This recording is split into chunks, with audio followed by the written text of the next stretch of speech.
అందులో ఒక యోగి ఎవరో ఒక ఆయన ఏదో ధ్యానంలో ఉన్నాడు. ఆయన మాణిక్యాంబ దాని సాధనలో ఉన్నారు, మీరు దూరంగా చూసి వెళ్ళిపోండి అని చెప్పారు మాస్టర్. నీ స్థాయి పెరిగిన తర్వాత అవసరమైతే గురువు ఆయనే వస్తాడు. రమణ మహర్షి నవ్వుతూ నాకేసి చూశారు. ఏమీ లేదు నీవు అని కాళ్ళు చూపించారు ఆయన పాదాలు. భగవాన్ మిమ్మల్ని సరెండర్ అవ్వమంటున్నారండి అన్నాడు. శ్రీ సన్నిధి టీవీ ప్రేక్షకులకు నమస్కారం. మనం గత ఎపిసోడ్లో గురుగారు యొక్క ఆధ్యాత్మిక పారాయణం గురించి తెలుసుకున్నాం కదా. మనకి ఎన్నో సందేహాలు పుట్టాయి. మనం ప్రశ్న ఉంటేనే అక్కడే ఆధ్యాత్మికత ఉంటుందని గురుగారు ఆల్రెడీ తెలియజేశారు. కాబట్టి మన ప్రశ్నలు చిన్న చిన్న ప్రశ్నలు ఉన్నాయి మనవి. అవన్నీ కూడా గురుగారిని అడిగి వాటిని నివృత్తి చేసుకుందాం మనం, అలాగే వాటిని సాధన చేసుకుందాం. గురుగారు, చాలా అంటే ఇది ఒక జ్ఞాన ప్రవాహం అన్నమాట. దీన్ని ఒక ఉధృతంగా తీసుకెళ్తున్నారు మీరు ముందుకి. అంటే మీరు గురువుగారిని కలవలేదండి మీరు తర్వాత? లేదండి, ఆవిడని ఎందుకంటే ఆవిడ మామూలుగా 1-2 మెయిల్స్ పంపాను. ఎవరికి ఇలా ఆవిడ బ్లెస్సింగ్స్ పంపింది అంతే. యాక్చువల్గా ఈ సెర్చ్ ఇన్ వేదిక్ ఇండియా అని ఇంగ్లీష్ బుక్ రాసినప్పుడు ఆవిడకి పంపడానికి, దాంట్లో ఒక జర్నీ గురించి రాసినప్పుడు ఆవిడ she felt very happy, wonderful, please share with రికార్చర్ ఆల్సో అని చెప్పింది. అప్పటి నుంచి ఆవిడ ఇంకా యాక్చువల్గా అప్పుడు అవసరం ఉండదు, జ్ఞానం మొత్తం రెండు ఒకటైపోయి అక్కడ ఆవిడ అన్యంగా లేదు. కానీ మీరు ఒకటి చెప్పచ్చు, నేను ఇందాక సప్తశతి చదివితే 6 నెలలు చదివితే అమ్మవారు కనపడుతున్నవాడు అన్నాడు కదా. ఒక ఆయన అడిగారు, ఏమంటే మరి కనపడిందా అని. మరి అమ్మవారు ఎవరు అనుకుంటున్నారు, రూజ్దార్ ఎవరు అనుకుంటున్నారు? అమ్మవారు అంటే మీరు ఏదో మీకు తెలుసున్న ఆకరణలతోటి ఆ డ్రెస్లో వస్తుందని అనుకుంటున్నారు. అమ్మవారికి ఆకారం ఏదైనా, ఆవిడ సాక్షాత్ అమ్మవారు ఏమి ఇవ్వాలో ఆవిడ ఇచ్చింది, అంతకని ఇంకేంటి. సో అది డిఫరెంట్గా దానివల్ల పని అయింది, అది ఏది సందేహం ఏం లేదు. అక్కడ దుర్గా సప్తశతి చదివినప్పుడు ఏదైతే అంటే వీళ్ళకి అనుకున్నటువంటి ఊహల్లో ఉన్నటువంటి అమ్మవారు ఇవైతే అప్పటికప్పుడే దర్శనాలు అవుతాయి. అవన్నీ ఏదైనా ఇంకోటి అండి, అసలు ఏ స్టేజ్కి వచ్చి ఉంటాయి. సాకారం అనుతం విద్య అని, అంటే అష్టావకర గీతలో ఆకారం ఉన్నది ఏది నిజంగా ఆవిడ నిరాకార నిరంజన జ్ఞాన విగ్రహ, జ్ఞానమే ఆవిడ. అప్పుడు ఆ శక్తి రూపంలో ఊరికే ఆవిడ పరాశక్తి అంతే. అంటే గురుగారు, ఇప్పుడు నాకు ఒక చిన్న సందేహం వచ్చింది. మనలోనే అంతా ఉన్నది అనుకుంటాం కదా, ఎప్పుడైతే మీరు ఆ భావంలోకి వచ్చారో అలాంటప్పుడు ఎదుటివారి ఇక్కడ మన చుట్టూ ఉన్నటువంటి జరిగే సంఘటనలు కానీ, వారి మనసు లోపల ఆలోచనలు కానీ, ఇవన్నీ కూడా మనకు తెలిసే అవకాశం ఉంటుందా గురుగారు? ఈ ప్రశ్న మొన్న ఎవరో అడిగారు. ఇప్పుడు ఇవన్నీ కూడానండి, కొన్ని యోగాల్లో కొన్ని సిద్ధులు వస్తాయి, ఇతర వాళ్ళ మనసులో తెలియడం, ఇవన్నీ కూడా ఒక స్థాయిలో సిద్ధులేవి. వాటి వల్ల తెలుసుకున్నవాడికి చెప్పేవాడికి కూడా ఉపయోగం లేదు నా ఉద్దేశంలో. ఎందుకంటే ఇప్పుడు నన్ను అడిగారు, ఇది కూడా మనసులో ఆలోచనది. అసలు నా ఆలోచనే నాకంటే భిన్నంగా లేదన్నప్పుడు మీ ఆలోచన నాకు భిన్నంగా ఎవడు లేడు. జ్ఞానం తప్ప ఇంకెక్కడ ఏమీ లేదన్న చోట నేను ఇంకా దాన్ని అక్కడ ఏదో అది ఉంది దాన్ని తెలుసుకునేవాడికి ఇవి రావు. మీరు ఆ స్థితి దాటిపోయారు. అవి ఎక్కడంటే అవి కొన్ని యోగాల్లో కొన్ని సిద్ధులు వస్తాయి. సిద్ధులు వస్తాయంటే నువ్వు చేయగలుగుతారు డెఫినెట్గా. ఏమండి, అనంతమైన శక్తి అని, ఇప్పుడు అనంతమైన మ్యాజిక్, అసలు అది ఏదైనా జరగచ్చు. అది కానీ గొప్ప డేంజర్ ఏంటంటే సిద్ధులు వస్తాయి, చాలా రకాలు ఉన్నాయి సిద్ధులు, పక్కకు లాగేస్తాయి, చాలా ప్రమాదకరమైనవి. అది ఇప్పుడు అయ్యో అది నాకు లేదే అని నాకు అనిపించదు. అదేమిటి ఇంత జ్ఞానం, అది దానివల్ల నేను ఒకటే ప్రశ్నించుకుంటా, ఏమిటి ఉపయోగము? మీ మైండ్లో ఆలోచన నాకు తెలియదు, ఏమిటి నాకు ఉపయోగం? అసలు ఒక అతను అడిగాడు, మీ కనుక అయితే నాకు రావాలి, నాకు కొలీగ్ అని ఇంజనీరు. అసలు నా ఆలోచనే జ్ఞానం తప్ప వేరే కదనుకున్నప్పుడు ఇంక నీ దగ్గరికి వస్తాను. అలా ప్రశ్న ఉదయించదు. జ్ఞానం దగ్గర ఇవన్నీ వాటి వల్ల ఫస్ట్ థింగ్ ఉపయోగం లేదు, అది సాధ్యం కాదు. ఎందుకంటే జ్ఞానం భిన్నంగా రెండోది లేదు, అంతే. అంటే అదే మీరు అన్నప్పటి నుంచి నాకు ఒక డౌట్ ఇలాగే. తప్పులేదు. కొంతమంది చెప్తారు. మన ఇప్పుడు ఎవరో వాళ్ళ ఆలోచన శ్రీనివాస్ గారే చెప్పారు. వారు ఎవరో బాబా ఇది ఒక ఆయన ఎవరు అవధూత, ఈయన కూర్చోగానే జరిగినవన్నీ చెప్పారు. ఎస్, డెఫినెట్గా ఇట్ ఈస్ పాసిబుల్. అదే మనం కొట్టేక్కర్లేదు, అందులో తప్పు ఉంది అనుకోక్కర్లేదు. అవన్నీ వస్తాయి. యోగంలో సిద్ధులు వాడేమిటండి ఆంజనేయులు మీరు అని వాడు ఉన్నాయి కదా, తక్కువ చిన్నవాడైపోవడం, పెద్దవాడైపోవడం, ఇలాంటివన్నీ అనేక రకాలు ఉన్నాయి. అన్నింటికంటే అత్యంత గొప్ప మ్యాజిక్ చేసేవాడు పరమాత్మ. ఏమీ లేకుండా ఈ క్షణంలో let there be world and there is world. Actual అది పరమాత్మ స్థాయిలో అంత మ్యాజిక్ చూసిన తర్వాత ఈ చిన్న మ్యాజిక్లు అంటే సారీ నేను దాని మీద నేను ఆలోచన పడలేదు. కానీ ఒకప్పుడు వాటి గురించి వెళ్ళినప్పుడు ప్రశ్న ఎందుకు, నేను అదే ప్రశ్నించుకుంటా. ఏదైనా వచ్చినప్పుడు ఏమిటి, ఎందుకు. అంటే మీరు ప్రయత్నం చేశారా గురుగారు? అంటే మీరు ఇంతకుముందు ఎన్ని ఉంటారు కదా ఇలాంటివి? లేదు అసలు ఆ డైరెక్షన్లో అమ్మవారు నన్ను తీసుకెళ్ళే. పూర్తి జ్ఞానం అయిపోయి అంతే. అది ఇంకోటి జ్ఞానంలో కూడా మీరు అక్కడికి వెళ్ళేటప్పటికి నమ్మకం కావాలి. ఫస్ట్ థింగ్ నేను ఆ పుస్తకంలో ఆల్బర్ట్ గురించి రాసినప్పుడు నమ్మకం దాటి అసలు ఒక ప్రశ్న ఉందండి. మతము ఆధ్యాత్మికం, religion and spirituality. Religion ends where belief ends. Spirituality starts where questioning starts. ప్రశ్నించిన వచ్చినప్పుడు స్పిరిచువాలిటీ స్టార్ట్ అయినట్టే లెక్క. అది వేదాల్లోకి వస్తే ఉపనిషత్తులకు వస్తారు మీరు. అంతకుముందు వేరే ఉన్నాయి కర్మకాండలు. ఆ యజ్ఞం చేయి ఇది వస్తుంది, ఈ యజ్ఞం చేయి ఇది వస్తుంది. అదంతా నమ్మకం, వస్తుందో లేదో మనకు తెలియదు. అవన్నీ తప్పని నేను ఆ స్థాయి వేరు. కానీ ఎక్కడో ఆ పరమాత్మలో ఉన్నటువంటి శక్తి కొంతమందిని అక్కడ ఆ స్థాయిలో ఉంచుతుంది. వాళ్ళు చేస్తారు. వాళ్ళలో ఎవరికో ఆ శక్తి వల్ల, పరమాత్మ శక్తి వల్ల ఒక ప్రశ్న వస్తుంది. ఏమిటి అసలు నేను ఎవరు, ఈ ప్రపంచం ఏమిటి, ఈ దేవుడు ఎవరు ఉన్నాడా, ఆయనే సృష్టించాడా ఈ ప్రపంచాన్ని? సృష్టిస్తే ఎలా సృష్టించాడు, దేంతో సృష్టించాడు? అరే ఎదురుకుండా ఇవన్నీ కనపడి వీడి సమాధానాలు వెతకకుండా నేను ఏదో నమ్మేసి ఏదో గుహలోకి వెళ్ళిపోతానంటే అలాగా నో. ఈ ఆలోచన ఇచ్చేది కూడా రావాలి. ఇది వస్తే స్పిరిచువాలిటీలోకి వస్తాడనమాట. ఇంకా స్పిరిచువాలిటీ నో బిలీఫ్ సిస్టమ్, నమ్మడం క్వశ్చన్ లేదు. నాకు అనుభవంలోకి వస్తేనే నేను నమ్ముతాను. ఎవరో అడిగారు మీరు అంటే అనుభవం అంటే నాకు అనుభవం. ఎస్, నీకు ఆత్మను చూపించి ఎస్ నీకు నేను చెప్పినట్టు చేయి, నీకు అనుభవంలోకి వస్తుంది. ఇప్పుడు నువ్వు ఉన్నట్టు నీకు తెలుస్తుందా లేదా? నువ్వు ఉన్నట్టు తెలుస్తుంది. అదేమిటది? జ్ఞానం. అది ప్రశ్నించుకో. జస్ట్ నీకున్న ఇంటెలిజెన్స్ ద్వారా ప్రశ్నించుకో. అది శరీరానికి పరిమితం, అది పదార్థం కాదని చెప్తున్నావు. పదార్థం కాని దానికి ఆకాశానికి ఆకారం ఉండదు. నువ్వు అంటే చిన్న షిఫ్ట్ జరగాలండి. పరమాత్మ కృపలో షిఫ్ట్ అంటే అర్థం ఏంటంటే అందులో లాజిక్ లేదు. అరే ఇంత దగ్గరగా ఉన్నది. ఆయన రమణ మహర్షిని అడుగుతారు, మీకు సంకల్పాలు రావా, ఆలోచన? అసలు అది ఎలా ఇంపాసిబుల్. అది జ్ఞానం కదలడం ఏంటండి? నా జ్ఞానం అనేది ఒక రకమైనటువంటి ఫీలింగ్. అది కదలడం ఏంటి? అసలు దాని లేదు, ఇంపాసిబుల్, జరగదు. అది ఇలా వ్యాపించి ఉంది. ఆ వ్యాపించి ఉన్నటువంటి జ్ఞానం అది ఎలా మారడం ఏంటి? మారదు, ఇంపాసిబుల్. అది ఎందుకంటే మీకు అంత అరచేతిలో వాళ్ళు ఏదో అంటారు కదా, అంత క్లియర్గా తెలిసినప్పుడు మీకు ఇంకే నమ్మకాలు వెళ్ళరు. అంటే నేను ఏదో గొప్పతనం అన్నాం, అది ఉడికే అమ్మవారు మిమ్మల్ని ఆ స్థాయికి తీసుకొచ్చి పెట్టింది అంతే. అంటే రామకృష్ణ పరమహంస గారి దగ్గరికి వివేకానందులు వారు వచ్చినప్పుడు దేని గురించి వచ్చారు? ఆయన నాకు దేవుడిని కావాలా, దేవుడిని చూడాలి. అప్పుడు ఆయన అక్కడ ఏదో జరిగింది, దాని ద్వారా ఆయన ఈ భారతదేశానికి సంబంధించినటువంటిది మన సనాతన వైదిక ధర్మానికి ఏదో ఆ ప్రచారంతో జరిగింది.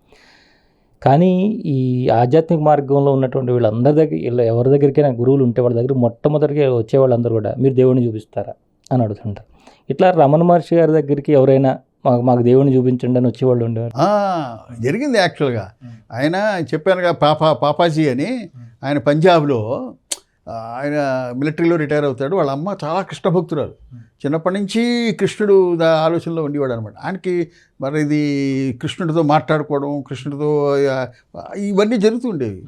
ఆయన ఎవరిని ఇలా సాధువులు ఎవరు వచ్చినా కూడా సేమ్ వివేకానందలాగే నువ్వు నాకు దేవుని చూపిస్తావా ఇలా అడిగేవాడు. ఎవరో ఏమి చెప్పలేకపోయారు. ఓ రోజు ఒక ఆయన ఇంటికి వచ్చాడు, వస్తే ఆయనకి అందరికీ భోజనం పెడతాడు. భోజనం పెట్టిన తర్వాత మళ్ళీ ఆయన ఇదే అడిగాడు, నా దేవుని చూపిస్తావా అని. ఆయన అన్నాడు, నేను చూపించలేను, చూపించే దానికి నీకు సరైన జవాబు చెప్పగలవాడు తిరువణామలలో ఉన్నాడు, అక్కడికి వెళ్ళు కదా. ఆయన ఉద్యోగం కోసం తండ్రి అడుగుతాడు, ఉద్యోగం చేయి, పెళ్ళయింది, నీవు ఉద్యోగం లేకపోతే ఎలాగంటే ఆఖరికి అప్లై చేస్తాడా. ఒక మిలిటరీ స్టోర్ కీపర్ ఉద్యోగం చెన్నైలో వస్తే ఆ పెట్టేవాడ సర్దుకుని బయలుదేరుతాడు. సీరా అక్కడ దాకా వెళ్ళిన తర్వాత సరే ఇక్కడ దాకా వచ్చి వీడు ఆయన ఎవడో చెప్పాడు కదా, ఈ తిరువణామలలో ఎవడో ఉన్నట్టు అర్థాన్ని పెట్టేవాడ పట్టుకుని ఆశ్రమానికి వచ్చాడు. ఆఫీసులో పెట్టి, ఏమంటే ఇక్కడ ఎవరో రమణ మహర్షి ఉన్నట్టు, అలా వెళ్ళండి పక్కన ఉంటారు అన్నాడు. ఈయన అలా వెడుతూ ఆ కిటికీలోంచి చూశాడు, లోపలికి వెళ్లకుండా. ఆ కిటికీలో ఆ సోఫాలో ఈయన ఇంటికి వచ్చిన వాడు కనబడ్డాడు. వాడికి వెంటనే కోపం వచ్చింది. వెంటనే వెనక్కి వచ్చేసి ఆ పెట్టే బేడా తీసుకుని వెళ్ళిపోతున్నాడు. ఆయన, ఏమంటే మీరు ఇప్పుడే కదా వచ్చారు, మరి ఆయన అడిగారు ఎందుకు వెళ్ళిపోతున్నారంటే, లేదండి ఇలా ఊరూరా తిరిగి ప్రచారం చేసుకునేవాడు నాకు అక్కర్లేదు, అలాంటి వాడు నాకేం చెప్తాడు. వాళ్ళు అన్నారు, లేదు మీరు పొరపాటు పడుతున్నారంటే, ఆయన 50 ఏళ్ళ నుంచి ఎక్కడికి వెళ్ళలేదు, ఏదో పొరపాటు ఉంది ఇందులో అని మీరంటే, అహో అలాగా అని చెప్పి పెట్టే విడిచి వస్తాడు. వచ్చి వాళ్ళు టైం పెడతారు, పలానా టైంలో వెళ్ళొద్దు అని, భక్తులు ఆయన డిస్టర్బ్ చేయొద్దని. కానీ ఈయన అది చూసుకోడు, లోపలికి వెళ్తుంటే అటెండెంట్ మహర్షిలే రండి కూర్చో. అప్పుడు ఆయన అడుగుతాడు, నువ్వేనా అక్కడికి వచ్చి నన్ను రమ్మన్నావు ఇక్కడికి అన్నాడు. ఈయనేం నవ్వురుగా ఏం మాట్లాడలేదు, ఈయనేం మాట్లాడలేదు. ఆ తర్వాత, మీరు నాకు దేవుని చూపించగలుగుతారా అన్నాడు. నీకు అన్యంగా నేను దేవుని చూపించలేను, నువ్వు చూస్తున్నావు కదా, సీయర్, నీలో చూసేవాడు ఎవరు, నువ్వు చూస్తున్నావు కదా, చూపించమంటున్నావు, చూపించమంటానికి చూసేవాడు చూడబడేది ఉండాలి కదా, చూసేవాడు ఎవరో కనుక్కో, చూసేవాడు ఎవరో కనుక్కో, నీకు తెలుస్తుంది. ఆయన అప్పటికి బాగా ఈ డివోషన్లో ఉన్న కృష్ణ భక్తిలో ఉన్న అంచేత గొమ్మని ఇది ఎస్టాబ్లిష్ అవ్వలేదు. సరే వచ్చేసాడు. మళ్ళీ కలుస్తా వచ్చి అక్కడ అరుణాచలం ఉన్న అవతల గుహల్లో ఎక్కడో 4 రోజులు ఎక్కడో కలిపి మళ్ళీ ఇంక వెళ్ళిపోతూ చెన్నై ఒక ఇలా వచ్చాం కదా మహర్షి వెళ్ళాలని ఆశ్రమంలో పెడతాడు. పెడితే చూసి, అరే 4 రోజులు ఏమైపోయావు, ఎక్కడున్నావు అంటారు మహర్షి. లేదు అక్కడ ఉన్నాను, నేను అవతల సైడ్ ఉన్నాను, ఇక్కడ నా కృష్ణుడితో మాట్లాడుతున్నాను, నా కృష్ణుడితో ఆనందిస్తున్నాను నేను. ఓ చాలా బాగుందయ్యా, మరి ఆ కృష్ణుడు ఇప్పుడు లేడే అంటాడు. ఇప్పుడుండు, నాకు అప్పుడు కావస్తా, మరి ఎప్పుడు ఉంటే బాగుంటుంది కదా అంటారు మహర్షి. అవును, సరే సరే నువ్వు సెలవు తీసుకు వచ్చేస్తాడు. సాటిస్ఫై అవ్వలేదు పూర్తిగా, అవ్వలేదు. అది తర్వాత వచ్చిన తర్వాత అదే ద్వైతంలోనే ఆ రాముడు కృష్ణుడు ఇంట్లో పెట్టుకుని చేస్తూ ఉంటాడు. పొద్దున్న తెల్లారగట్ట 3 నుంచి పొద్దున్న 7 దాకా చేస్తూ ఉంటాడు. చేస్తూ అలా ఓ రోజుని బయట శబ్దాలు వినపడతాయి. ఏమన్నా ఈ టైంలో ట్రైన్ అంటే వాళ్ళ ఊరి నుంచి పంజాబ్ నుంచి వస్తుంటే ఎవరన్నా అలా చప్పుళ్ళు అవుతుంటాయి. ఎవరు రారే, ఇప్పుడు ట్రైన్ ఏం లేదే, తలుపు తీస్తాడు. తలుపు తీస్తే రాముడు, సీత, లక్ష్మణుడు, ఆంజనేయ స్వామితో సహా, ఇక్కడ ఎవరో కృష్ణ భక్తుడు ఉన్నాడని ఆంజనేయుడు చెప్పాడయ్యా, అంచేత వచ్చాము చూడడానికి అన్నాడు. అద్భుతమైనటువంటి, ఆ తర్వాత చాలా కాలం ఉంది అది. వాళ్ళు నిజంగా భౌతికంగా అలా తరంగాలుగా అమ్మవారి చేతిలో రేఖలు కూడా నాకు గుర్తు అంటాడు ఆయన, పాపాజీ గారు. ఇది అయిపోయిన తర్వాత ఏమిటిది, దీనికి జవాబు ఎవరు చెప్తాడు అని ఊళ్ళో చెన్నైలో ఉన్నటువంటి ఆధ్యాత్మిక వాళ్ళని వెళుతూ రామకృష్ణ మఠంలో అప్పటి చైర్మన్ ప్రెసిడెంట్ వాళ్ళు కూడా కలిసి, ఓకే ఇది అలాగే చేస్తుండే ఏదో తెలుస్తుంది అంటే కానీ వాళ్ళకి తృప్తిగా సమాధానం ఇవ్వరు. అప్పుడు దీనికి మహర్షి చెప్పాలి ఇది ఏమిటి అది అని అప్పుడు అక్కడికి పెడతారు. పెడితే భగవాన్ చూడగానే ఇంకేంటి ఇలా అయిందని చెప్పావు, యూ హ్యావ్ అరైవ్డ్ అంటారు ఆయన. అంటే నువ్వు వచ్చావు అని. అది ఆ వర్షం చెప్పడం మర్చిపోయాను. ఆ తర్వాత ఇది అయిన తర్వాత ఆయనకి ఈ కృష్ణుడి మీద రాముడి మీద ఇంకా అసలు భజ చేద్దామనుకుంటే సాగలేదు. దర్శనం జరిగిన తర్వాత సాగలేదు. అది చాలా కష్టమైపోతుంది. అరే ఏమిటి ఇన్నాళ్ళు ఇలా జరిగింది, ఎందుకు అయింది, ఇంకేం అవట్లేదు ఏమిటి, ఆ ఆకారాలు రావట్లేదు ఏమిటి అని ఒక చింతన పట్టుకుంది. దానికి ఎక్స్ప్లెనేషన్ అడుగుతూ వెళ్ళాడు వాళ్ళ దగ్గరికి. సో అది మహర్షి దగ్గరికి వచ్చి అదే చెప్పాడు. ఓ సో నువ్వు వచ్చేసావు మరి అన్నాడు. అంటే ఏమిటన్నా అలాగంటే నువ్వు చెన్నైలో ఎలా బయలుదేరావు? ట్రైన్ ఎక్కావు, తిరువణామలలో దిగావు, వదిలేసావా? వదిలేసావు. బండి ఎక్కావు, బండి ఎక్కి ఆశ్రమంలోకి వచ్చావు, బండి వదిలేసావు, ఆశ్రమంలోకి వచ్చావు. అలాగే ఆ ఆకారాలన్నీ పట్టుకున్నావు, అన్నీ అప్పుడే వచ్చేసావు, అయిపోయింది, అవి వెళ్ళిపోతాయి అనగానే అక్కడి నుంచి ఆయన ఆయన 3 వాల్యూమ్స్ ఉన్నాయండి. టైటిల్ ఏంటి తెలుసా? Nothing ever happened. ఇది ఫ్యాక్ట్, అది నథింగ్ ఎవర్ హ్యాపెండ్. నిజంగా ఐఎమ్ టెలింగ్ యూ, మీరు నేను పుట్టాను పెరిగాను అది జరిగింది, నథింగ్ ఎవర్ హ్యాపెండ్, ఏది ఎప్పుడు జరగలేదు. ఆ జ్ఞానం అలాగే ఉంది, దేశకాల పరిధులు అవన్నీ కూడా అందులో. ఆయన కానీ లక్నో వెళ్ళిపోయి పెద్ద ఆశ్రమం పెట్టుకుని ప్రపంచం అంతా ఆయన శిష్యులు. ఏ రికార్జరు బుద్ధాయిగా ఇంటర్వ్యూ చేసిన వాళ్ళందరూ వాళ్ళే, గంగాజీ అని మూజీ అని, అందులో ఆ మూజీని కూడా కలిసాను నేను అన్నమాట.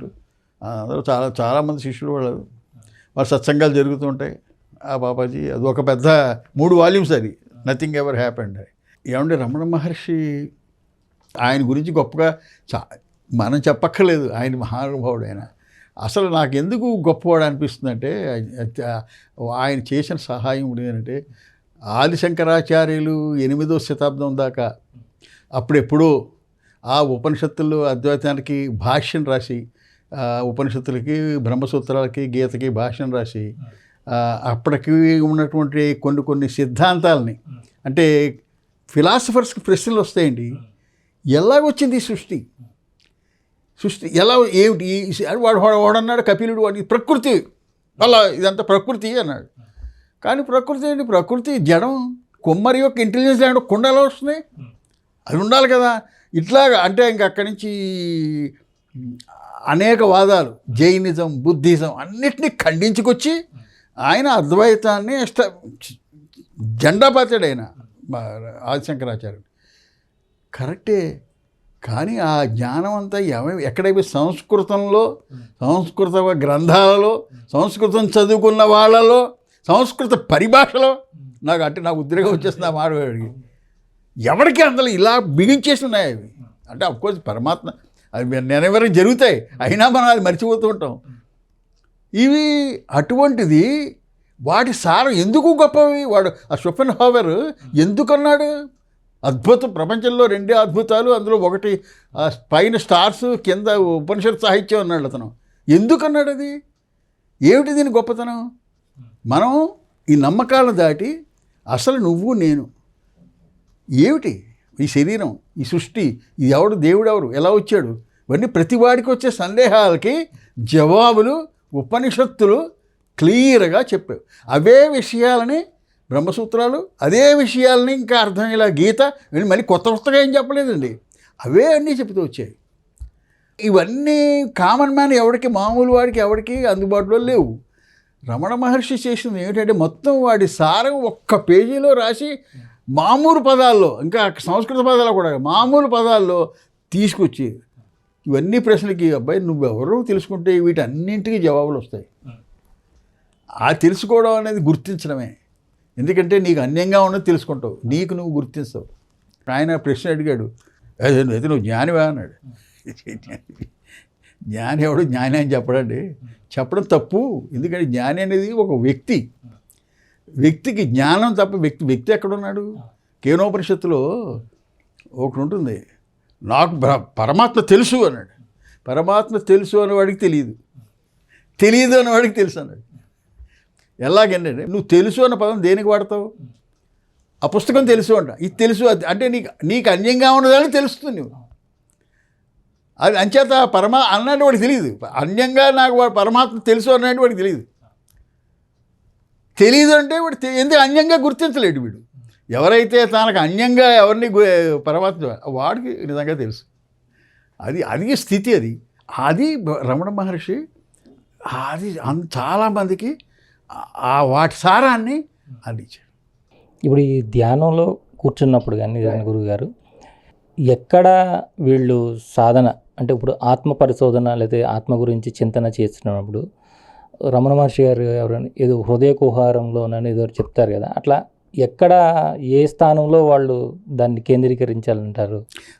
ఇది మీకు ఒకవేళ కనుక సాకారం మీరు అఫ్కోర్స్ మీరు రాముడు కృష్ణుడు మీకు ఇష్టమైతే అని పెట్టుకుని పూజ చేసుకోవచ్చు, జపం చేసుకోవచ్చు, అది ఓకే. అలా కాకుండా మీకు నిరాకార తత్వం అంటే భగవంతుని ఒక ఆకారానికి పరిమితం చేసేటువంటి మనస్తత్వం మీకు లేదు అనుకుందాం. అప్పుడు ఆ పరమాత్మ ఏదో గుర్తించాలి. అది దానికి మీరు సాధన ఏమండి. దానికి కర్మ భక్తి యోగం, యోగంలో వచ్చే ధ్యానం వేరు, అది యోగ ధ్యానం. అక్కడ చేసేవాడు ఒక ఆబ్జెక్టు చేయడం ప్రాసెస్ 3 ఉంటాయి త్రిపుటి. ఇక్కడ జ్ఞానధ్యానం, జ్ఞానధ్యానం వల్లే మీకు జ్ఞానం ప్రాప్తిస్తుంది. జ్ఞానధ్యానం అంటే ఏమిటి? జ్ఞానాన్ని మీదే దృష్టి పెట్టుకోవడం. జ్ఞానం అంటే ఏమిటి? నీ యొక్క కోర్ బీయింగ్ అంటే నీ స్ఫురణ, నేను నేను అని ప్రతి వాడికి ఎలా తెలుస్తుందో అంటే ఉండడం తెలియడం, అది ఫస్ట్ గుర్తించాలి. దానికి మిగతావన్నీ ఆబ్జెక్ట్స్ అన్ని కదా వచ్చిన తర్వాత దాన్నే హోల్డ్ చేస్తూ దాన్ని విచారణ చేయాలి. విచారణ అంటే ఇది ఏమిటిది, ఇది ఒక ఫీలింగ్, ఇది పదార్థం కాదు, ఆకారం లేదు అంచేది వ్యాపించి ఉంది. ఆ వ్యాపించి ఉండడం అనేది నీ మనసుకు రావాలి. అది ఎలా వస్తుందంటే, ఇప్పుడు పుస్తకం ఉందండి, పుస్తకం గురించి మీకు తెలియాలంటే ముందు పుస్తకం యొక్క వృత్తి మీకు రావాలి. ఇప్పుడు చిన్నపిల్లాడు పాకుతున్నాడు, వాడు ఎదురుకుండా పిల్లి వచ్చింది, వాళ్ళ అమ్మ అది పిల్లి అని చెప్పలేదు వాడికి పిల్లి అన్న అక్కడ ఆలోచన రాదు. వృత్తి ఇప్పుడు మీకు మనకేమొస్తుంది, పుస్తకం చూడండి, పుస్తకం వృత్తి అంటే పుస్తకం ఆకారం ఏమండి, ఇది రావాలి ముందు. వస్తే అది మీకు పుస్తకం అనే అనుభవం గుర్తిస్తారు. ఇప్పుడు మన ఆబ్జెక్ట్ ఏమిటి? పరమాత్మని గుర్తించాలి. పుస్తకాన్ని ఎలా మీరు తెలుసుకున్నారు, పరమాత్మని గుర్తించాలి, అది మీ సాధన. ఆ సాధనకి ఏం చేయటం ముందు ఏమిటంటే పరమాత్మకి ఐడియా అంటే వృత్తి. పుస్తకానికి ఎలా గుర్తుందో పరమాత్మ కూడా వృత్తి లేదు అంటే యాక్చువల్గా. ఎందుకంటే ఎగ్జాంపుల్ పుస్తకం ఇదివరకు తెలుసుకున్నాం కాబట్టి చూడగానే పుస్తకాలు గుర్తిస్తారు. మీరు పరమాత్మ ఎప్పుడు ఇదివరకు చూడలేదు కదా, అంచే వృత్తి రాదు మీకు ఒక పిల్లలాగా. ఆ వృత్తి రావాలంటే అతి దగ్గరది. ఎందుకంటే అంటే అద్వైతానికి 100కి 100 పాళ్ళు సరిపోయేటువంటి ఉదాహరణలు దొరకవండి. అంచే అతి దగ్గరది. సో మీకు అతి దగ్గర పరమాత్మకి అతి దగ్గరది ఏంటంటే ఆకాశం, అంటే అనంతంగా ఆకాశం. సో ఆ పరమాత్మకి ఏమిటంటే అండి శుద్ధం బుద్ధం ముక్తం. పరమాత్మకి ఏమంటారంటే శుద్ధం బుద్ధం ముక్తం, నిత్యం. నిత్యం శుద్ధం బుద్ధం ముక్తం అంటే నిత్యం అంటే ఎప్పుడూ ఉంటుంది, ఆకాశం ఎప్పుడూ ఉంటుంది. శుద్ధం మీరు ఎన్ని రంగులు చల్లండి ఆకాశంలో అంటావు, ఆకాశాన్ని అంటావు శుద్ధం. ముక్తం ప్రారంభం లేదు బిగింపు లేదు, అని ముక్కలు చేయలేరు మీరు, అది అనంతం, అది అన్నీ ఉన్నాయి. కానీ బుద్ధం కాదు. బుద్ధం అంటే ఏంటంటే జ్ఞానం, తెలియడం. ఆకాశానికి తను ఉన్నట్టు దానికి తెలియదు, ఎందుకంటే అది జడం అంటే అక్కడ చిత్తు లేదు. మీరు ఆకాశాన్ని మనసు ఒక వృత్తి, పుస్తక వృత్తి ఎలాగో అలా మనసుకు తెచ్చుకోండి. ఎప్పుడైతే ఆకాశం నీ మనసులోకి వచ్చిందో అంటే నీలో ఉన్న ఆకాశం మొత్తం మీరు అయిపోతారు. రెండు నిరాకారాలు ఉండవు, ఎందుకంటే మీ జ్ఞానం నిరాకారం అండి, ఆకాశం నిరాకారం అండి, 2 నిరాకారాలు ఉండవు. అంచేత మీ జ్ఞానం అంతా ఆకాశంలో అయిపోతుంది. సో అక్కడ ఏమొచ్చింది మీకు, అక్కడ వృత్తి వచ్చింది, ఇంకా ఆకారం లేదు దానికి, అనంతం ఆకాశంలాగా. అది హోల్డ్ చేయండి. దీన్నే వాళ్ళు బ్రహ్మాకార వృత్తి అంటారు. ఆ బ్రహ్మాకార వృత్తిని హోల్డ్ చేస్తే, అలా చేస్తే పరమాత్మ కృప వల్ల షిఫ్ట్ జరుగుతుంది. అరే ఇంత సింపుల్, ఇన్నాళ్ళు పక్కన మీకు ఆశ్చర్యం వేస్తారన్నమాట, మీరు ఆశ్చర్యం. అది ఇది జరగాలి. ఇది జరగడానికి నేను చెప్పాను, ఒకటి చెప్పా. మైండ్లో ఈ ప్రాసెస్లో జరుగుతుండగా ఏమైపోతుందంటే నువ్వు వ్యక్తిగా ఈ అంతా ఎవడు చేస్తున్నాడు, వీడున్నాడు కదా, ఈ వ్యక్తి చేసే వ్యక్తి ఒక ఆలోచన. అది ఇప్పుడు నేనున్నా అనుకోండి, రమణ శర్మ అనేది ఒక ఆలోచన. రమణ శర్మ రాగానే వాడు పుట్టిన మొత్తం ఇష్టంతో వచ్చేస్తుంది. ఇది పడిపోతుంది. నువ్వు ఎప్పుడైతే అలా హోల్డ్ చేస్తావో వీడు కూడా మిగతా ఆకారాలు ఎలా పడిపోయో ఇది కూడా పడిపోతుంది. దాని గురించి ఆలోచన మీకు రాదు ఎక్కువ. అవునవును. ఇది ఫస్ట్ స్టేజ్. ఈ స్టేజ్ దాకా చేయాలండి. అది ఏమో ఒకటి గంటలు అవ్వచ్చు, 1-2 గంటలు అవ్వచ్చు, 1-2 సంవత్సరాలు పడవచ్చు, కొందరికి జన్మల నమ్మితే అది చెప్పలేము. దానికే అది పరమాత్మ కృప అన్నాం. అక్కడ గ్రేస్, ప్రయత్నం గ్రేస్. జరుగుతుంది, తప్పకుండా జరుగుతుంది. లేకపోతే ఇక్కడ దాకా అసలు ఇన్ని కోట్ల మందిలో వాడు ఏదో వ్యవహారాలు పడి కొట్టుకుంటే ఇవన్నీ చెయ్యాలని ఎలా వచ్చింది మీకు? ఇవన్నీ ఇక్కడ దాకా తీసుకొచ్చినాడు ఇంక తీసుకెళ్ళడా? ఎందుకు? డిఫరెంట్గా జరుగుతుంది. అంచేత అలా చేయాలి. అయితే ఒకటి, మీకు ప్రపంచంలో బాధలు ఏవో ఉండి వాటి కోసం ఏదైనా మిగతావన్నీ చేసుకుంటే చేయొచ్చు. కానీ దీని గురించి ఏంటంటే మనకి ఇది ఒకటే ఆబ్జెక్ట్, ఇంక వేరే ఇంకేమీ లేదు. అది అంచేత అలా పెట్టుకుంటే డెఫినెట్గా సక్సెస్ అవుతుంది. ఆ తర్వాత మా గురువుగారు చెప్పినట్టు ఫస్ట్ స్టెప్ దాటిన తర్వాత ఆటోమేటిక్గా మిగతావి అప్పుడు జరుగుతాయి. అప్పుడు మీకు మొత్తం ఉన్నదంతా పరమాత్మ తప్ప. ఎందుకంటే అండి అప్పుడు ఒక గొప్ప గౌరవం కలుగుతుంది. ఎందుకంటే నాకు సంస్కృతం రాదండి, ఒక్క శాస్త్రం నేను చదువుకోలేదు.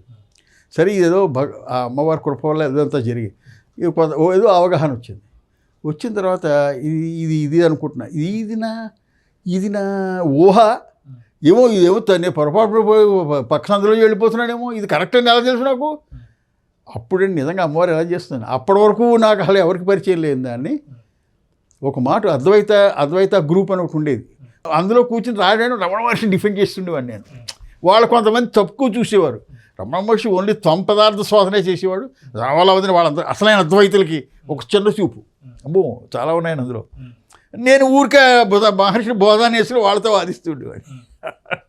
అందులో ఒకడు పెట్టాడు, అద్వైత వేదాంత .in అని విజయవాడలో ప్రారంభించేస్తున్నారు వెబ్సైటు, దానికి పలానా తారీఖుని అని ఏదో ఇచ్చాడనమాట. సరే అప్పుడు ఫస్ట్ టైం అక్కడికి వెళ్ళి అది చదివాను. అందులో ఆయన బ్రహ్మశ్రీ ఎల్లంరాజు శ్రీనివాసరావు గారు అద్వైత ప్రవచనం అని అందులో ఆయన మొత్తం ఒక గంట అద్భుతమైన ఇది. అయ్యో ఇదేంట్రా ఇది ఆయన మనకి అనుకుని అప్పుడు ఆయన వెంటనే ఒక 70 CDలు 10 ఉపనిషత్తులు అంటే ఈశావాస్యం దగ్గర నుంచి బృహదారణ్యకం దాకా 10 బ్రహ్మసూత్రాలు, భగవద్గీత, యోగ వాసిష్టం, త్రిపుర రహస్యం, వేదాంత పంచదశి, ఇంకోటి ఉందండి కాళీ కంబ్లీ వాళ్ళని, ఇంకా దక్షిణామూర్తి స్తోత్రం, మానసోల్లాసం, ఇవన్నీ కలిపి 70 CDలు తెప్పించి కూర్చుని వినడమే పని. ఏది విన్నా మనకు కొత్తగా తెలిసింది ఏం తెలియదు. అన్ని చోట్ల స్టాంప్ కన్ఫర్మేషన్ ఇది అర్థమైంది. అప్పుడు ఒక రకమైన అద్భుతమైన ఆనందం కలిగిందండి. సో మనం గుర్తించింది ఉపనిషత్తులో చెప్పింది ఆయనండి. ఆ శ్రీనివాసరావు గారు ఆయన గురువు లేరు, సంస్కృతం నేర్చుకుని సంస్కృతం బట్టి దాని సారం బట్టి ఒక్క సంస్కృతం ఏంటండి, పెర్షియన్ లాంగ్వేజ్ వాళ్ళు వాళ్ళ సూఫీ సైన్స్ వాళ్ళు కొటేషన్ అలాగే చెప్తాడు ఆయన. అపారమైనటువంటి జ్ఞానం. ఆయన మైండ్లో ఏదో ఫ్రస్ట్రేషన్ కొద్ది మీద కామెంట్ చేస్తారు. చాలామంది వినేసి అందరినీ తిడుతున్నాడని, అది ఫ్రస్ట్రేషన్లో వచ్చింది ఆయన గురించి నాకు తెలియడం ఒక గొప్ప చాలా అవన్నీ కూడా నాకు ఏంటంటే ఒక మంచి ధైర్యం ఇచ్చాయి. అబ్బాయి మనకి జరిగింది ఏదో యాక్సిడెంటల్ కాదు, అది అంటే అమ్మవారంటే అమ్మవారే. ఆవిడ స్టాంప్ వేసిన తర్వాతే ఇది అయిన తర్వాత ఇది కూడా అబ్బాయి మళ్ళీ ఇది ఎవరు చెప్పారు, ఇది ఇగో కంపేర్ చేసుకో అని. అది మామూలు ఆనందానికి దానికి తేడా ఉందండి. విష్ణుమూర్తి శేషతల్పం మీద పడుకొని అలా ఉంటారు కదా, ఒక రకమైన ఆనందం. అది ఏమిటి?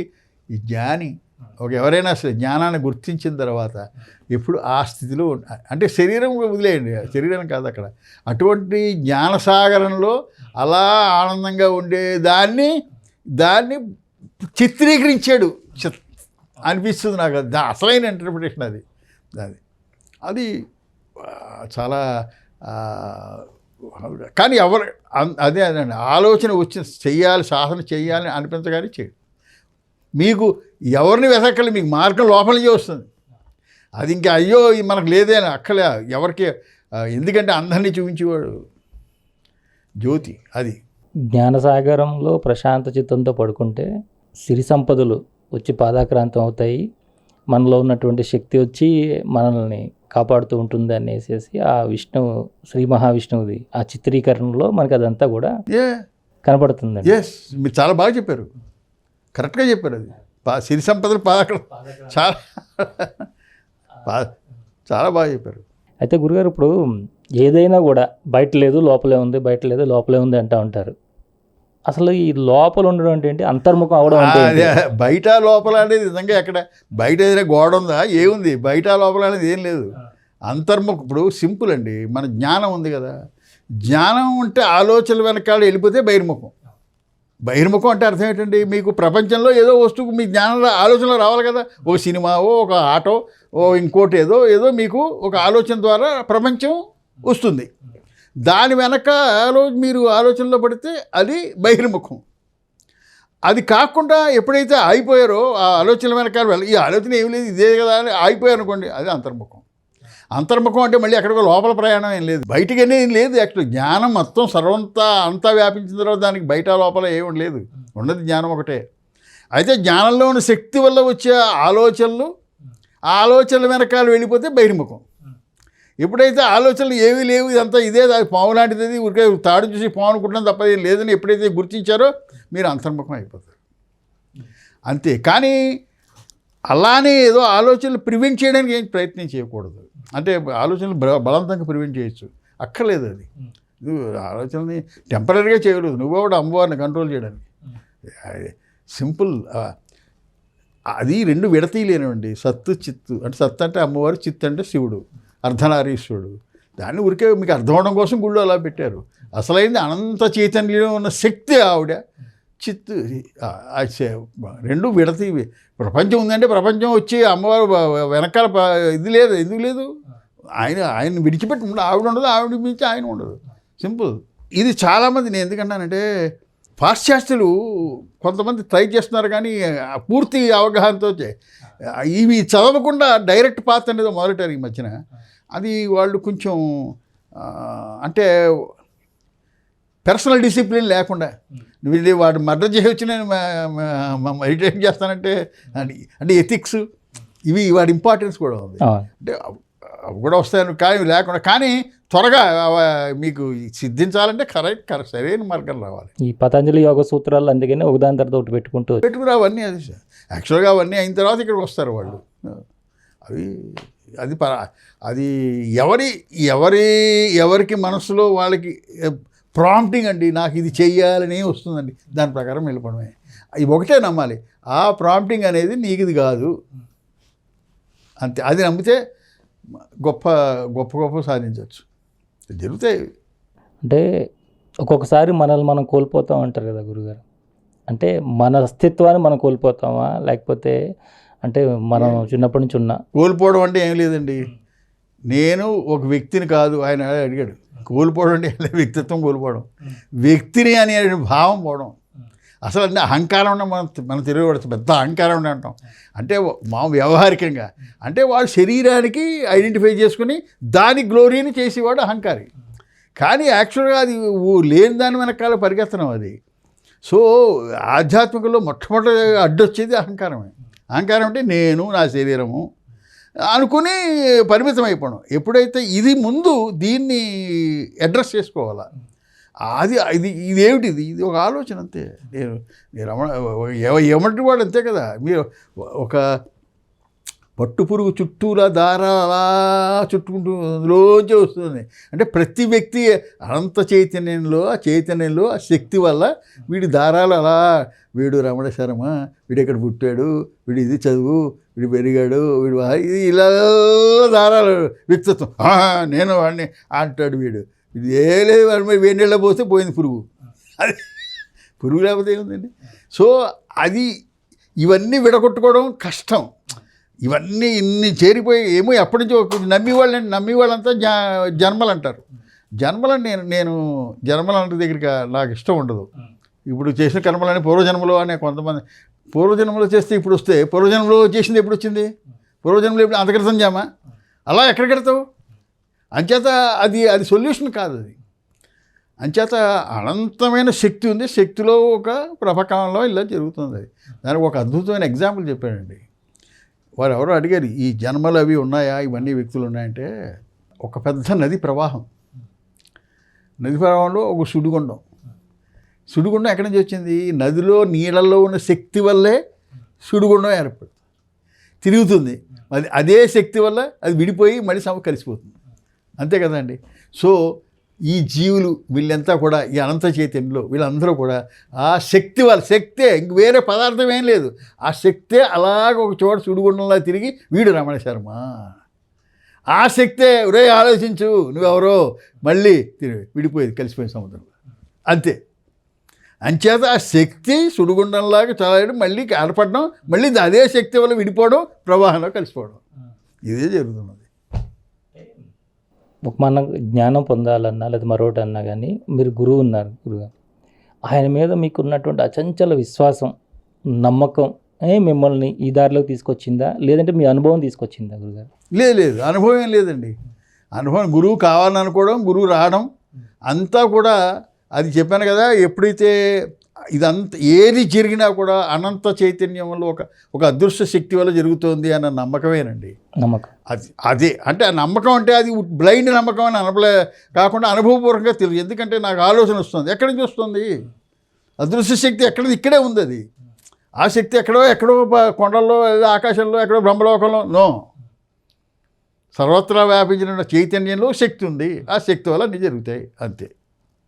అది నువ్వు గురువుని తెచ్చినా ఇవ్వకపోయినా తెచ్చినా అక్కడ ఇంకా దాంట్లోనే జరిగింది, అంతే. అది ప్రత్యేకమైన ఇదేమి లేదు.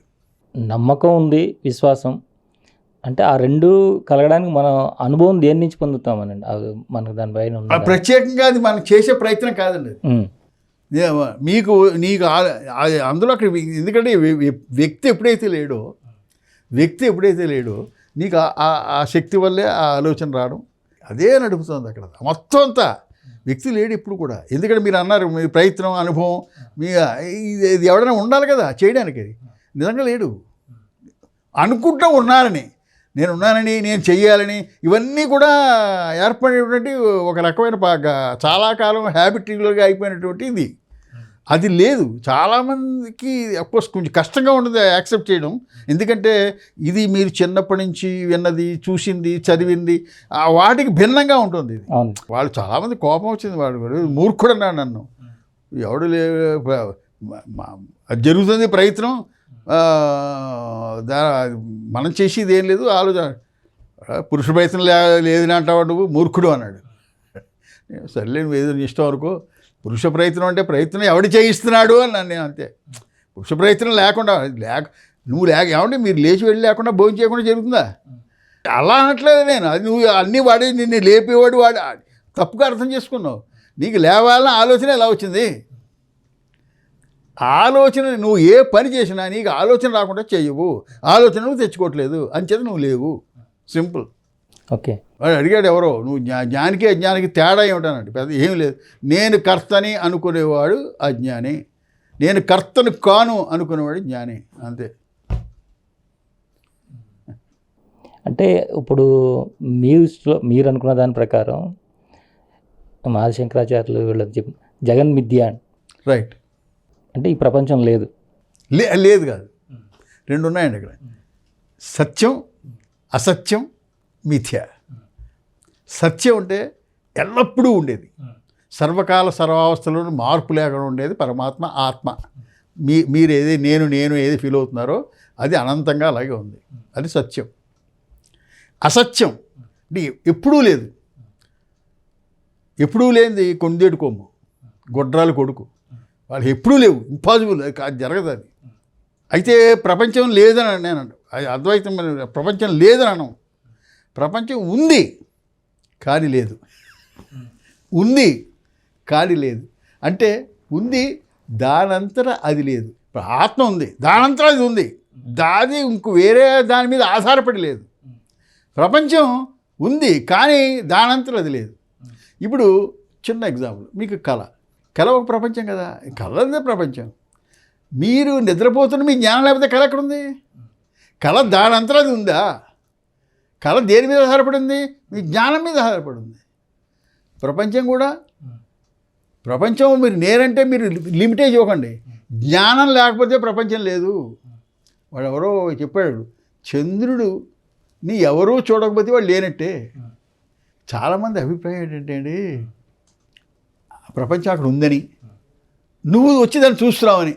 లేదు, నీ కళ్ళలో మీ కళ స్టార్ట్ అవ్వగానే మీరు చూసే కళ రెండు ఒకే మాటలు వేస్తాయి. ముందు సత్యం గారి కళ్ళలోకి వచ్చి తర్వాత ఒక్కొక్కటి లేచి మాట మీరు చూడట్లేదు, మీరు లేదా అక్కడ ఆల్రెడీ అక్కడ ఉన్నదాన్ని మీరు చూడట్లేదు. లేదు, మీరు చూసేది రెండు ఒకే మాటలు వేస్తున్నాయి. అలాగే ప్రపంచంలో కూడా మీరు ఏది చూసినా కూడా మీ నీడ మీరు బయటికి రాగానే ఎండకు రాగానే నీడ వస్తుంది. అక్కడ నీడ మిమ్మల్ని విడిచిలేదు, రెండు సైమల్టేనియస్. అలాగే ప్రపంచం కూడా మీరు అక్కడ కానీ ఏంటి, మీకు అలవాటైపోయింది, ఒక శరీరానికి పరిమితం అయిపోయి మీరు ఆలోచిస్తూ అది భిన్నం అని అనుకోవడం వల్ల. కానీ లేదు, మీ శరీరం ఎప్పుడైతే కాదు జ్ఞానం అని అనుకున్నారో, జ్ఞానం విస్తరించింది, ఆ జ్ఞానంలో శక్తి వల్ల ఆకారాలు కనబడుతున్నాయి. అది మన దక్షిణామూర్తి స్తోత్రంలో మర్రి చెట్టు విత్తనంలో మొత్తం మర్రి చెట్టు అంతా ఉంది, తర్వాత శక్తి వల్ల బయటకు వస్తుంది. అలాగే ఈ అనంతమైన జ్ఞానంలో ఇవన్నీ ఆకారాలు లోపలే ఉన్నాయి. లోపలంటే అక్కడ ఆ జ్ఞానం లోపలనే ఉన్నాయి, దానిలో విడిగా లేవు, లోపలే ఉన్నాయి. ఆ శక్తి వల్ల అవి బహిర్గతం ఊరికి అలా కనపడుతున్నాయి. అక్కడ మీరు అద్దం మీద మీ అద్దం సర్ఫేస్ మీద మీరు ప్రతిబింబం ఎలా చూస్తారో అలాగా ఇవన్నీ ఉన్నాయి. సో ఎందుకంటే జ్ఞానం లేకపోతే ప్రపంచం లేదు కాబట్టి అది మిథ్య అంటే తనకు తానుగా లేనిది మిథ్య, తనకి తానుగా లేనిది మిథ్య. అంటే ప్రపంచం మిథ్య అన్నారు తప్ప లేదు అన్నారు. అంటే జగత్ మిథ్య అంటే దానికి అదిగా లేదు, కానీ మనం చూస్తూనే ఉంది, అంతే కరెక్ట్. మీరు చూడకపోతే అది లేదు. చూడడం అంటే మీరు అక్కడే జ్ఞానం అంటే మళ్ళీ మీ శరీరానికి పరిమితమైన జ్ఞానం కాదు, సింపుల్. అంటే గురుగారు ఇప్పుడు మన ధర్మంలో సనాతన వైదిక ధర్మం ఏదైతే చెప్తుంటారో, అలాగే స్కూళ్ళు కాలేజీలు రకరకాల క్లాసులు, కొంతమంది డిగ్రీ వరకు చదువుతారు, కొంతమంది పిహెచ్డి చేస్తారు, ఇంకొంతమంది 4 పిహెచ్డీలు చేస్తారు. వాళ్ళకుండే జ్ఞానం వాళ్ళు తెలుసుకునేది ఒక విధమైనగా ఉంటుంది. వాళ్ళు ఉద్యోగం చేస్తారు, సంసారాన్ని పోషించుకుంటుంటారు. ఈ డిగ్రీ చేసిన వాళ్ళు ఉద్యోగం చేస్తారు, సంసారాన్ని పోషించుకుంటుంటారు. వాళ్ళ సంసారం చేస్తున్న ఈ రెండు ఒకటే, రైట్. వాళ్ళ స్థాయిలో వాళ్ళు చేస్తున్నారు, వీళ్ళ స్థాయిలో వీళ్ళు చేస్తున్నారు. అంటే మీరు ఇప్పుడు అన్నీ వదిలి లాస్ట్లో ఏదైతే జ్ఞానం మీరు చెప్తా ఉన్నారో, కానీ మన యజ్ఞయాగాదులు కానీ, హోమాలు కానీ, మంత్రాలు కానీ, జపాలు కానీ, ఇంకోటి కానీ ఇవన్నీ అంటే చాలామంది ఇప్పుడు మీరు కుర్తాళం ఇంతకుముందు పీఠాధిపతి గురించి వీళ్ళు చెప్పినప్పుడు వాళ్ళు కొన్ని మంత్ర సాధనిస్తారు. ఆయన నాకు ఇచ్చారు మంత్రం. గురువుకి వెళ్తుంటే నేను అది కూడా చెప్పలేదు అనుకోండి, గురువు కోసం తప్పిస్తుంటే ఆయన మా అమ్మాయికి బంధువు. సో ఆయన బంధువు అంటే గురువుని ఎవరంటే ఇష్టం అంటే సిద్ధ గురు మంత్రం తీసుకో, ఆయనే చూసుకుంటాడు అన్నాడు. ఆయన సిద్ధ గురు మంత్రం ఇచ్చాడు. ఆ సిద్ధ గురు మంత్రం ఆయన ఇచ్చిన తర్వాత చాలా కాలం చేసిన తర్వాతే ఏమండి ఇప్పుడు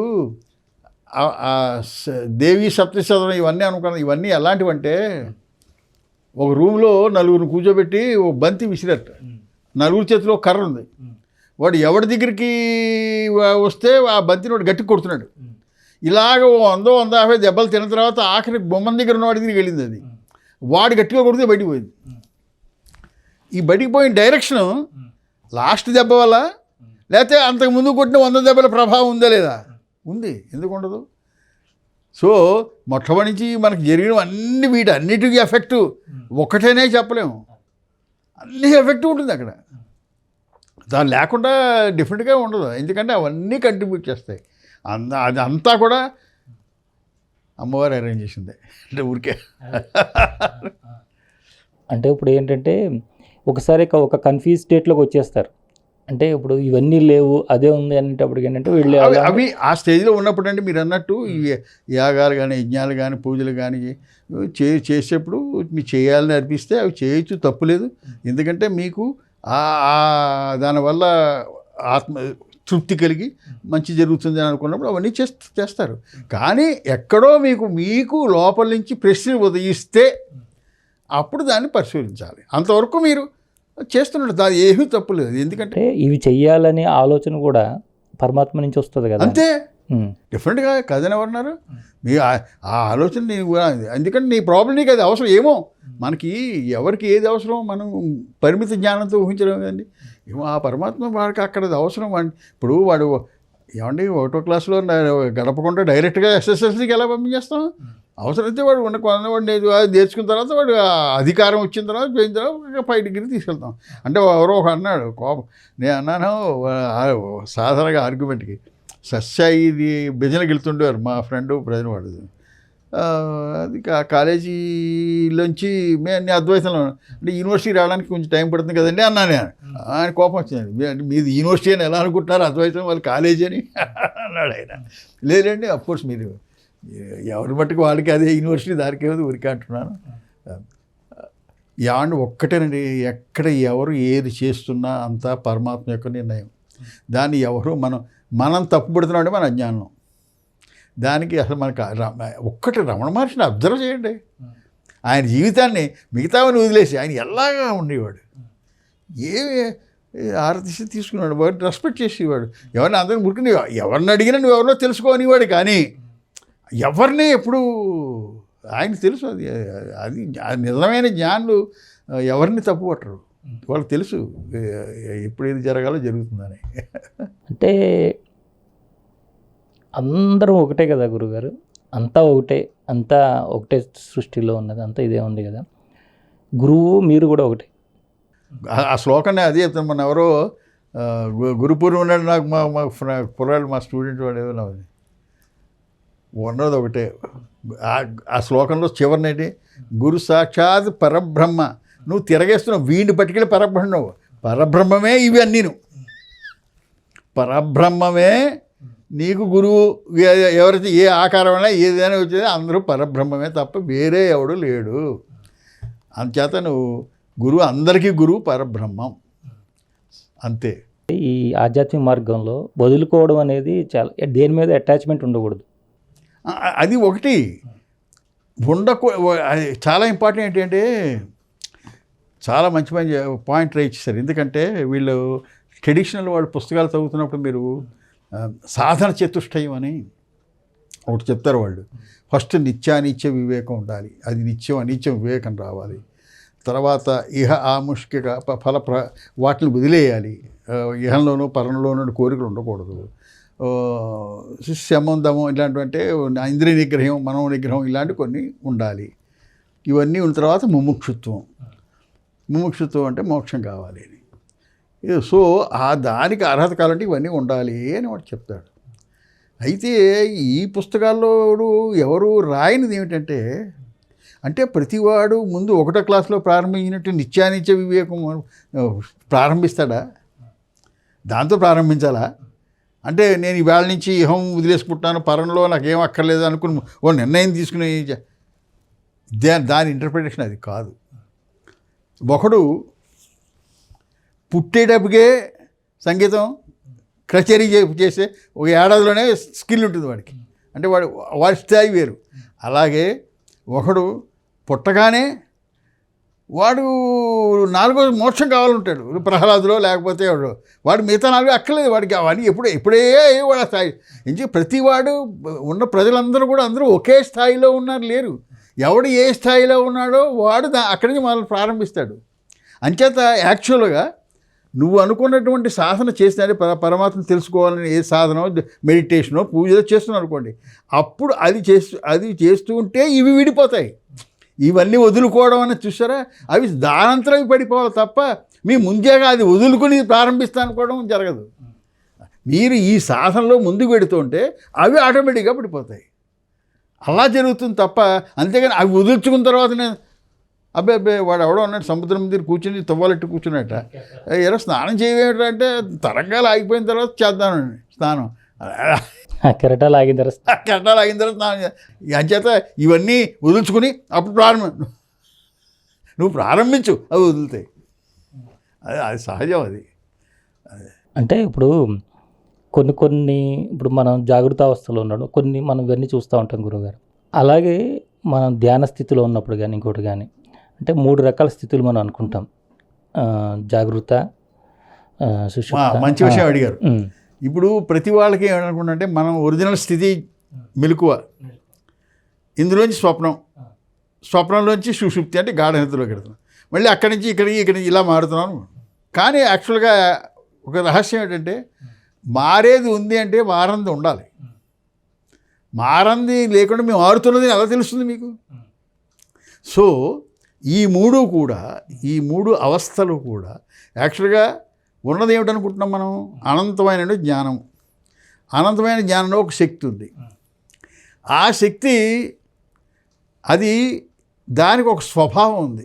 శక్తికి స్వభావం ఉంది. అంటే అగ్నికి కాల్చడం ఎలాగో అది స్వభావానికి కారణం ఉండదు. యాక్చువల్గా చాలామందికి ఏంటంటే ఆ శక్తి అని చెప్పడానికి చెప్తాను. మీరు పడుకున్నారు అనుకోండి, నిద్ర ప్రయత్నిస్తున్నారు. నిద్ర ప్రయత్నిస్తున్నట్టు మీరు ఎగ్జాక్ట్గా ఏ మినిట్లో ఏ క్షణంలో నిద్రలోకి జారుకుంటారో మీకు తెలుస్తుందా? తెలీదు. మీకు స్పృహ ఉంటుంది, మీకు తెలియకుండా. అంటే అక్కడ ఏమవుతుందంటే ఆ శక్తి, మీ జ్ఞానంలో ఉన్న శక్తి మిమ్మల్ని కప్పుతుంది. తర్వాత మెలుగు సడన్గా మెలుగు వస్తుంది. మీరు కావాలని తెచ్చుకున్నారా? లేదు, ఆ శక్తే వెలుగు.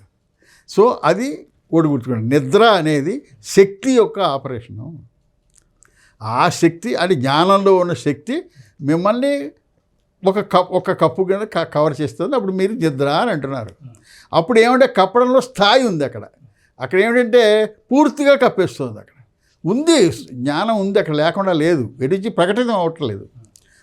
ఓకే, కానీ కొంచెం తెరిచింది దుప్పటి కళ్ళ మీకు అవుతుంది, పూర్తిగా లేదు, కొంత ఉంది కొంత లేదు, కనపడుతున్నాయి, అవన్నీ ఉన్నాయి, కొంత ఉంది. కానీ ఇంకా మెలకు కంటే ఇంకా ఎక్కువ స్థాయి. మెలకు వచ్చేటప్పటికి ఇంకా ఎక్కువ, పూర్తిగా తీయాలి, కొంత బాగా అన్నీ తెలుస్తున్నాయి. అంటే శక్తి ఏం చేస్తుంది? అక్కడ కప్పింది. ఇక్కడ కళలో వచ్చేవన్నీ కూడా మీ శక్తి వల్లే. ఏమండి, ఆ రెండు శక్తి వల్ల జరిగింది. ఇప్పుడు ఇదంతా కనపడే శక్తి వల్ల కాదు. అక్కడ మీరు జస్ట్ ఎక్స్టెండ్ చేసుకోండి. సో మీకు మెలకువలో జరిగేదంతా కూడా ఆ రెండు స్థాయిల్లో ఎలా జరుగుతుందో శక్తి వల్ల మీరు ఇది అవుతున్నాయి. అయితే ఇక్కడి నుంచి ఇంకొక స్థాయి, ఇది ఆవిడ ఒరిజినల్ స్థాయి ఉంది కదా, ఆ ఒరిజినల్ స్థాయిలో అందులోంచే ఆ శక్తి వల్ల ఇవన్నీ మారినట్టు. కానీ ఆ ఒరిజినల్ స్థాయి ఏమిటి, దాని స్వభావం ఏమిటి అని మీరు గుర్తించడానికి నిద్రలో చేయలేరు. ఎందుకంటే అక్కడ తెలివితేటలు తక్కువ. కల్లో చేయలేరు, అక్కడ ఇంకా కొద్దిగా ఉన్నా అక్కడ ఏమి చేయలేరు మీరు. కానీ ఇక్కడికి వచ్చేటప్పటికి మీకు జ్ఞానం కొంచెం వికసించింది. అంటే ఇక్కడ మీకు అర్హత ఇక్కడే మెలకువలోనే వచ్చింది. అందుకనే ఎవరైనా సాధన చేయాలంటే మెలకువలోనే చేయాలి. అయితే ఇక్కడ మీరు ఏం చేయాలి? స్వరూపాన్ని, ఈ జ్ఞానాన్ని విచారించి స్వరూపాన్ని గుర్తించడానికి వస్తే అప్పుడు ఏమవుతుందంటే, ఓహోహో ఇది అంటే ఏమిటి, ఆకాశం నీలంగా అది అయిపోతుంది అనుకోకండి, మళ్ళీ ఇవన్నీ రావనుకోకూడదు. చాలామంది అభిప్రాయంలో ఉన్నారు, ఆ మాట గుర్తించిన తర్వాత జ్ఞానికి వాడు నిద్రవాడు, వాడి కళ్ళు రావు, మా నాన్సెన్స్ ఆలోచనలు రావా, లేచి బాత్రూమ్కి వెళ్ళరా, అది తప్పు ఇంటర్ప్రిటేషన్. అవన్నీ ఉంటాయి, కానీ వాడి వెనకాల రహస్యం నాకు తెలిసిపోయింది. సో ఇది ఉన్నంతకాలం అది జరుగుతుంది. ఓకే,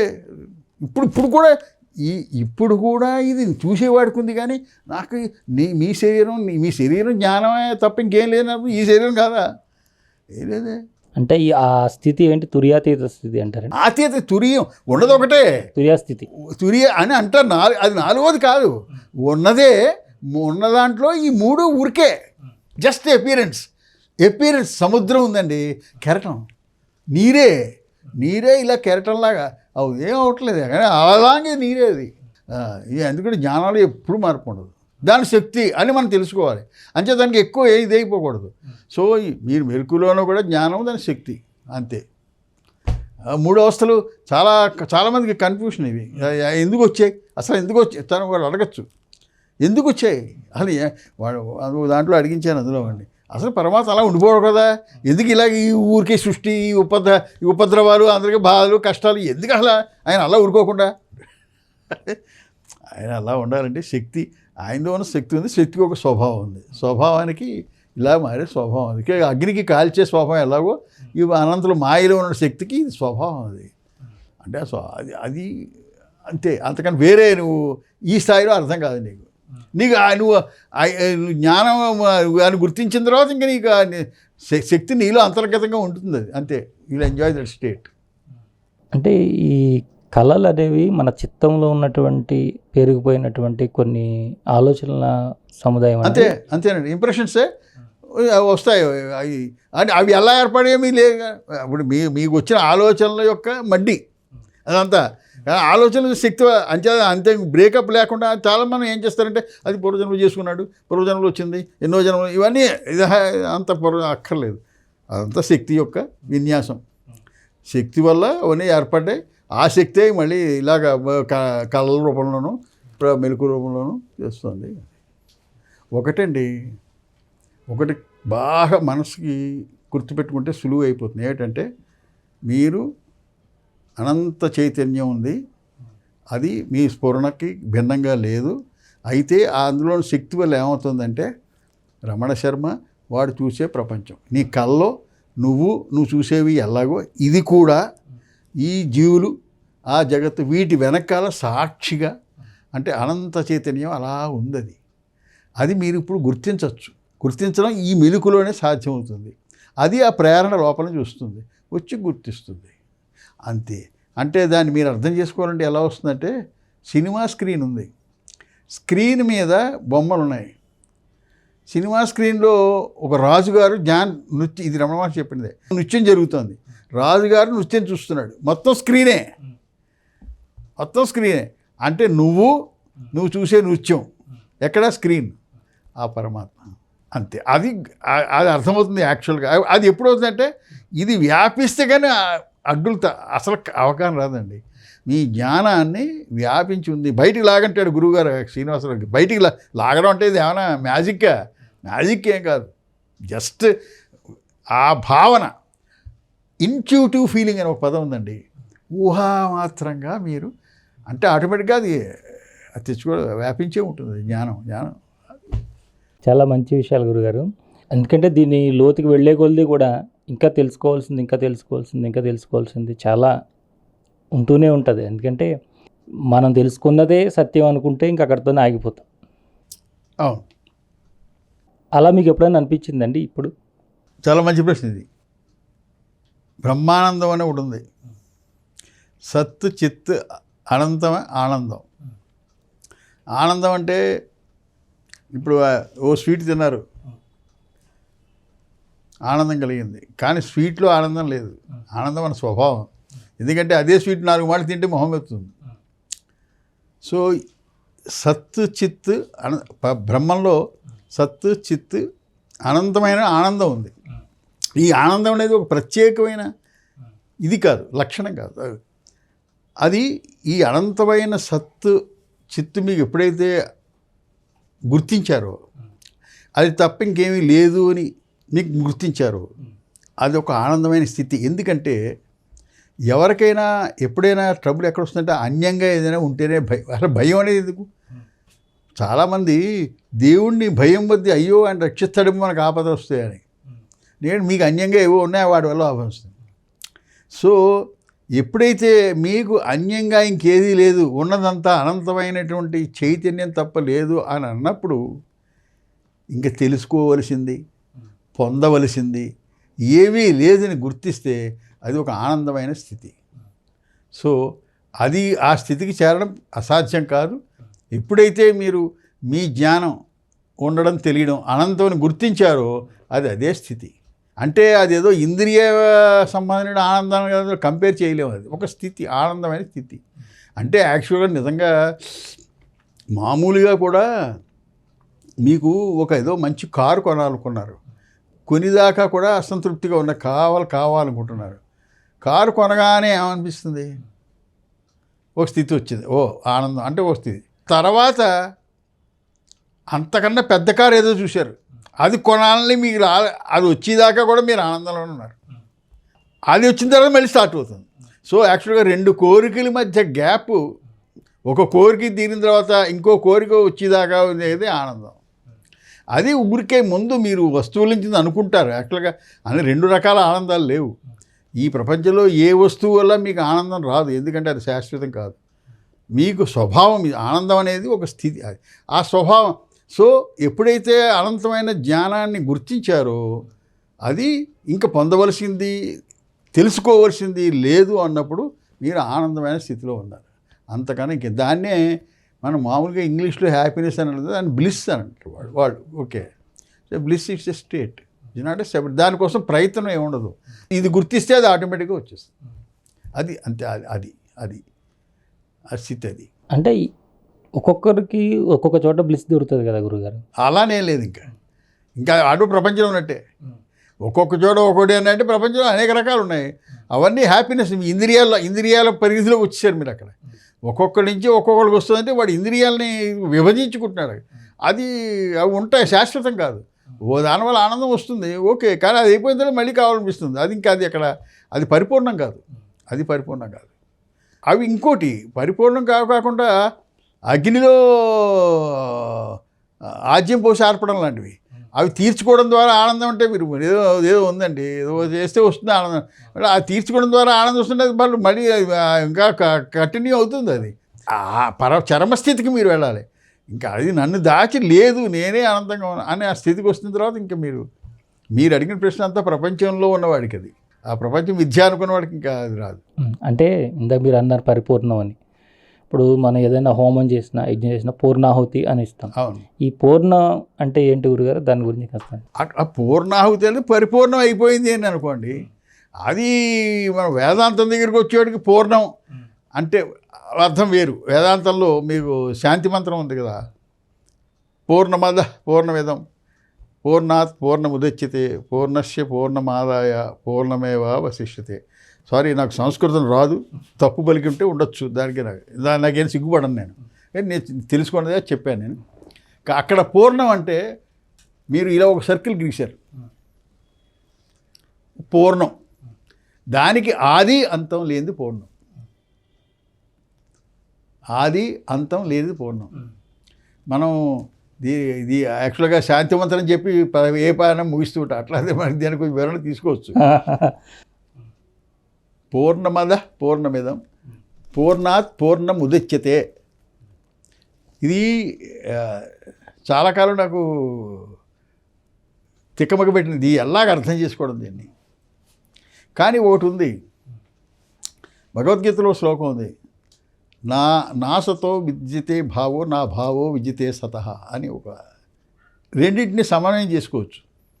ఇదం అంటే ఈ ప్రపంచం, ఈ విశ్వం, ఈ ప్రపంచానికి. ప్రపంచం అంటే మీ భూమి, కానీ విశ్వం అనేక రకాల గోళాలు ఇలా విస్ఫోటనం జరుగుతూనే ఉన్నాయి. ఆధునిక సైంటిస్ట్ కూడా వీటికి ఈ కనపడే దృశ్య ప్రపంచానికి, విశ్వానికి ఆరంభం అంతం ఉందని ఎవడు చెప్పలేకపోతున్నాడు. వచ్చిన సిద్ధాంతాలు ఏవి కొన్ని రోజులు నిలబడుతున్నాయి, తర్వాత మళ్ళీ ఇంకో కొత్త సిద్ధాంతం వస్తుంది. ఇప్పుడు వాడికి వీటికి అనంతం అలా millions of light years expand అయిపోతున్నారు, కానీ ఏమీ లేదు. సో ఇది పూర్ణం అంటే ఆరంభం అంతం లేదు కాబట్టి. కానీ మనకి కామన్ సెన్స్ ఏంటి, కుమ్మరి లేకుండా కుండ ఎలా వస్తుంది? కుమ్మరి లేకుండా కుండ ఎలా వస్తుంది? మరి ఈ విశ్వం ఎక్కడి నుంచి వచ్చింది?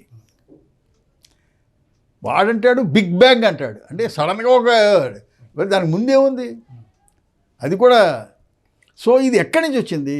దాన్ని ఏమన్నాం పూర్ణమద, అంటే ఎక్కడి నుంచి వచ్చిందో అది పూర్ణం అన్నారు. రెండు చెప్పారు, ఇది పూర్ణం, నువ్వు ఎక్కడి నుంచి వచ్చిందో రావాలి కదా, ఎక్కడి నుంచి వచ్చిందో అది పూర్ణం. పూర్ణాత్ పూర్ణం ఉదచ్యతే. ఈ పూర్ణం ఆ పూర్ణంలోంచే విడిపడింది. ఆ పూర్ణంలోంచి ఈ పూర్ణం పడినా కూడా ఆ పూర్ణం తాను మారకుండా అలాగే ఉంది. పూర్ణస్య పూర్ణం ఆదాయ పూర్ణమేవావశిష్యతే. అది అలాగే ఉంది అన్నాడు. ఇది మీరు అర్థం చేసుకోవాలంటే పరమాత్మకి ఒక శక్తి ఉంది, తాను మారకుండా మారినట్టు కనపడే శక్తి. మారకుండా కనపడే శక్తి. దానికి ఉదాహరణ రెండు. మీకు కల వస్తుంది, మీ జ్ఞానమే తానేమి మారకుండా వీడు ఈ జ్ఞానంలో మంచం మీద పట్టుకున్న వాడి జ్ఞానం మారకుండా కళ్ళలో గంతులేస్తున్నాడా? లేదే, ఈ జ్ఞానం అలాగే ఉంది, కానీ కళ వస్తుంది. కళ వచ్చినంతసేపు కళ కూడా ప్రపంచమే. ప్రపంచం అన్న తర్వాత ఆది అంతం, అది కూడా అనంతమే. ఈ ప్రపంచం ఎలాగ అనంతమో పూర్ణమో మీ కళలు కూడా పూర్ణమే. సో అది ఎక్కడి నుంచి వచ్చింది? ఈ జ్ఞానంలోంచి, మీరు పడుకున్న జ్ఞానంలోంచే అంతే వచ్చింది. అది వచ్చినా కూడా మీ మంచం మీద పడుకున్న జ్ఞానం ఏమీ మార్పు లేదు. అలాగే ఆ అనంతమైనటువంటి చైతన్యంలో అదహనం కదా, ఆ పూర్ణంలోంచి ఆ దానిలో ఉన్న శక్తి వల్ల ఇది వచ్చినట్టు అనిపిస్తోంది తప్ప వాస్తవంగా రాలేదు. ఎందుకంటే రెండు ఇన్ఫినిటీలు ఉండవు కదా, అది ఇన్ఫినిటీ ఇది ఇన్ఫినిటీలో రెండు అవ్వవు, ఒకటే ఇన్ఫినిటీ. ఆ ఇన్ఫినిటీలో ఇన్ఫినిటీ శక్తి, అనంతమైన శక్తి ఉంది కాబట్టి ఆ శక్తి వల్ల ఇలాగ భాషిస్తుంది. ఇది ఇలా వచ్చినా కూడా అందులో మార్పు ఏమీ లేదు అని వాడు అడుగుతాడు. వాడు కుర్రాడు అడిగితే బాబు భగవంతుడు ఎక్కడ ఎలా సృష్టించాడంటాడు. సృష్టి గురించి ప్రశ్నిస్తే వాడు రోహిత్ సందేహాలని ఒక చోట రాశాను. ఎలా సృష్టించాడు కొమ్మరి వాడు, మరి కొండ వేరే ఉండాలి కదా, ఈ బయట నుంచి ఎలా సృష్టిస్తాడు, ఎలా ఉంటాడు, మరి నువ్వు నిరాకారుడు నిరంజనుడు అనంతుడు అంటున్నావు కదా, మరి అనంతమైనటువంటి దేవుడు ఇది ఎలా సృష్టించాడు తాతయ్య అని అడుగుతాడు వాడు ఊరే అబ్బాయి ఆయన సృష్టించాడు కానీ ఆయనే ఇది అయిపోతాడు రా, ఆయన సృష్టించడు ఆయనే దీని కింద అయిపోతాడండి. మరి ఆయనే ఇది అయిపోతే మరి ఆయన ఉండకుండా పోతాడు కదా, ఆయనే ప్రపంచం అయిపోతే మరి ఆయనకుండా నో అలా కాదురా, ఆయనలో పరమాత్మలో ఒక శక్తి ఉంది, ఆ శక్తి వల్ల తాను మారకుండా మారినట్టు కనపడే దాన్ని వీళ్ళందరూ సంస్కృతం వివర్తం అనేదో అంటారు అనుకోండి. మారకుండా మారినట్టు ఓకే జస్ట్ అపీరెన్స్, యాక్చువల్గా మారదు. అది నీకు ఉదాహరణకు అర్థం అవ్వాలంటే కళ, అది ఆ శక్తి వల్ల ఇది ఎలా అవుతుంది, అది పరమాత్మలో అది ఉందని నువ్వు గుర్తించాలి. అది నువ్వేం నమ్మక్కలేదు, నువ్వు నమ్మమంటలేదు, నీలో ఉంది, నీకు ఆలోచన వస్తుంది, నీ ఆలోచన వస్తుంది, నీకు తెలుస్తుంది కదా, ఎక్కడి నుంచి వస్తుంది, నీ జ్ఞానంలోంచి. నీ జ్ఞానం మారుతుందా, లేదే, అంటే నీ జ్ఞానంలో మారకుండా ఒక ఆలోచనగా కనపడేటువంటి శక్తి ఉంది, సేమ్ అదే మొత్తం జరుగుతుంది అంతే. అది అర్థమైతే నీకు పరమాత్మతత్వం అర్థమైనట్టే. ఆ శాంతి మంత్రంలో చాలా అది అర్థమైతే మొత్తం వేదాంతం అర్థమైనట్టే. ఎడొచ్చి మీకు వాడికి అండర్లయింగ్ ప్రిన్సిపల్ ఏంటి, పరమాత్మలో ఒక శక్తి ఉంది, అది తాను మారకుండా మారినట్టు కనపడే శక్తి అది. అంటే ఈ ఎవరైతే ఉంటారో ఈ సాధన చేసేవాడు కానీ మార్గం, వీళ్ళకి ఒక అనుకూలమైన సమయము లేదంటే ఒక అనుకూలమైన ప్రాంతాలు ఆ సమయంలో చేసుకోవాలి, అలాంటివి ఏమైనా ఉంటాయి గురు? అవి ఏమంటే ఉన్న స్థాయి. ఇప్పుడు ఫర్ ఎగ్జాంపుల్ మనం సాధకులు అందరూ కూడా ఇప్పుడు ఒకడు ఉన్నారండి, వాడు భక్తి, ఒక కృష్ణ కాన్షియస్ వాడు ఉన్నాడు, వాడు భక్తిలో కృష్ణ పరమాత్మని సో నమ్ముతాడు, ఆ పరమాత్మని ఎప్పుడైనా ఆయన చేరుకోవాలి అనుకొని. ఓకే, దానికి ఒక నియమం పెట్టుకుని నువ్వు వాళ్ళు నీకు అందులో ఉన్న గురువులు నియమించిన ప్రకారం అది కూడా నువ్వు చేసి దాని ప్రకారం ఫాలో అవ్వడం తప్పులేదు. ఎందుకంటే అవన్నీ చేస్తే కానీ వాళ్ళు అందులో ఆ గ్రెడేషను, ఆ శక్తి, అది ఆ ఆనందం రావు. అవి ఆ స్టేజ్లో ఉన్నవాడు చేయొచ్చు. భక్తి అంటే ఓ రెండు రకాలు ఉంటాయండి. ఫస్ట్ భయం వల్ల వచ్చే భక్తి, అది అర్థము. భయం వల్ల ఏంటి అంటే అయ్యో నాకు ఏమైపోతుందో, నాకు ఏమైనా రాకుండా కాపాడతాడు, మొక్కకపోతే వాడి అది జరిగిపోతుంది, ఇది భయం. అక్కడ నీ నిజంగా భగవంతుడికి భక్తి లేదు, భయం అంటే ఇందులోని నిన్ను రక్షిస్తాడు అనే ఒక ఇది. అలా కాకుండా కొంచెం ఎదిగిన వాడు ఏం చేస్తాడంటే అయ్యో పరమాత్మ ఆయన వల్ల జరుగుతుంది ఇది, ఆయనకి మనం కృతజ్ఞత తెలుపుకోవాలి, ఆయన గౌరవం చూపించాలి అని ఆయన్ని ఏమి అంటే ఏమి ప్రత్యేకంగా ఆశించకుండా ప్రార్థన చేయాలి. అది కొంచెం ఉత్తమమైనది. ఏమీ ఆశించకుండా చేసేటువంటిది దాన్ని ఏం చేస్తుంది, మిమ్మల్ని స్థాయిలు పెంచుకుంటూ తీసుకుంటుంది. అటువంటివి దాని నుంచి ఇది అది అప్పుడు కూడా అదే కర్మ. కొంతమంది నిష్కామ కర్మ అంటారు, కొంతమంది అనుకుంటారు మాధవ సేవయే మానవ అని అంతకన్నా దాటి వెళ్ళని అంటాడు. కానీ అక్కడ కూడా నువ్వు మానవ సేవ చేస్తూ కరెక్ట్, తప్పులేదు, దానికేం లేదు. కానీ నువ్వు చేస్తున్నావు అనుకుంటే మటుకు నువ్వు కష్టం. నువ్వు ₹1,00,000 ఇస్తాను నేను, నా పేరు పెట్టు, లేకపోతే ఇది అంటే అది మానవ సేవ. కానీ అది స్థాయిలో అది నిష్కామకర్మ. కానీ నిష్కామకర్మ ముందు ఇది వదులుకోవడం అలవాటైంది వీడికి, అది తీసుకెడుతుంది నిష్కామకర్మ. అది అక్కడి నుంచి భక్తిలో కామ్యభక్తి, నిష్కామ్యభక్తి. అందులో ఇంకా ఆ భక్తి కూడా దాడిన తర్వాత నీకు ప్రశ్న వస్తుంది, ఏంటి ఓకే కృష్ణుడికి ప్రత్యక్షం అయ్యాడు అనుకో అని. ఎప్పుడు నిజంగా కృష్ణుడు ప్రత్యక్షం అర్జునుడికి ప్రత్యక్షం అవ్వలేదు, వాడికి ఏం జ్ఞానం ఎందుకు వెంటనే రాలేదు? నీకు నిజంగా ఇవాళ ఇప్పుడు కృష్ణుడు వచ్చి ఎదురుకుండా నుంచున్నాడండి, ఏమైపోతుంది నీకు? మళ్ళీ వెళ్ళిపోతాడు ఆయన. సో దానివల్ల ఉపయోగం అంటే నీలో మార్పు రావాలి. వాడికి వెంటనే వచ్చిందా జ్ఞానం, అర్జునుడికి రాలేదే. అలాగా స్థాయిలు ఉంటాయి అవి, ఓకే. కానీ ఆఖరికి నిన్ను ప్రశ్నలు, ఈయన చెప్పాను కదండి, ప్రశ్నలు రావాలండి. ప్రశ్నలు వచ్చిన తర్వాత ప్రశ్నలు ఎక్కడో లేవు, నీలో ఆత్మస్వరూపాన్ని గుర్తించడం వల్ల. వాళ్ళు చెప్పారు, అబ్బాయి నువ్వు ప్రపంచం గురించి భగవంతుడి గురించి నువ్వు ప్రశ్న తెలుసుకోవాలని అనుకుంటే నీకు ఒకటే మార్గం, ఫస్ట్ నువ్వు ఎవరు తెలుసుకో.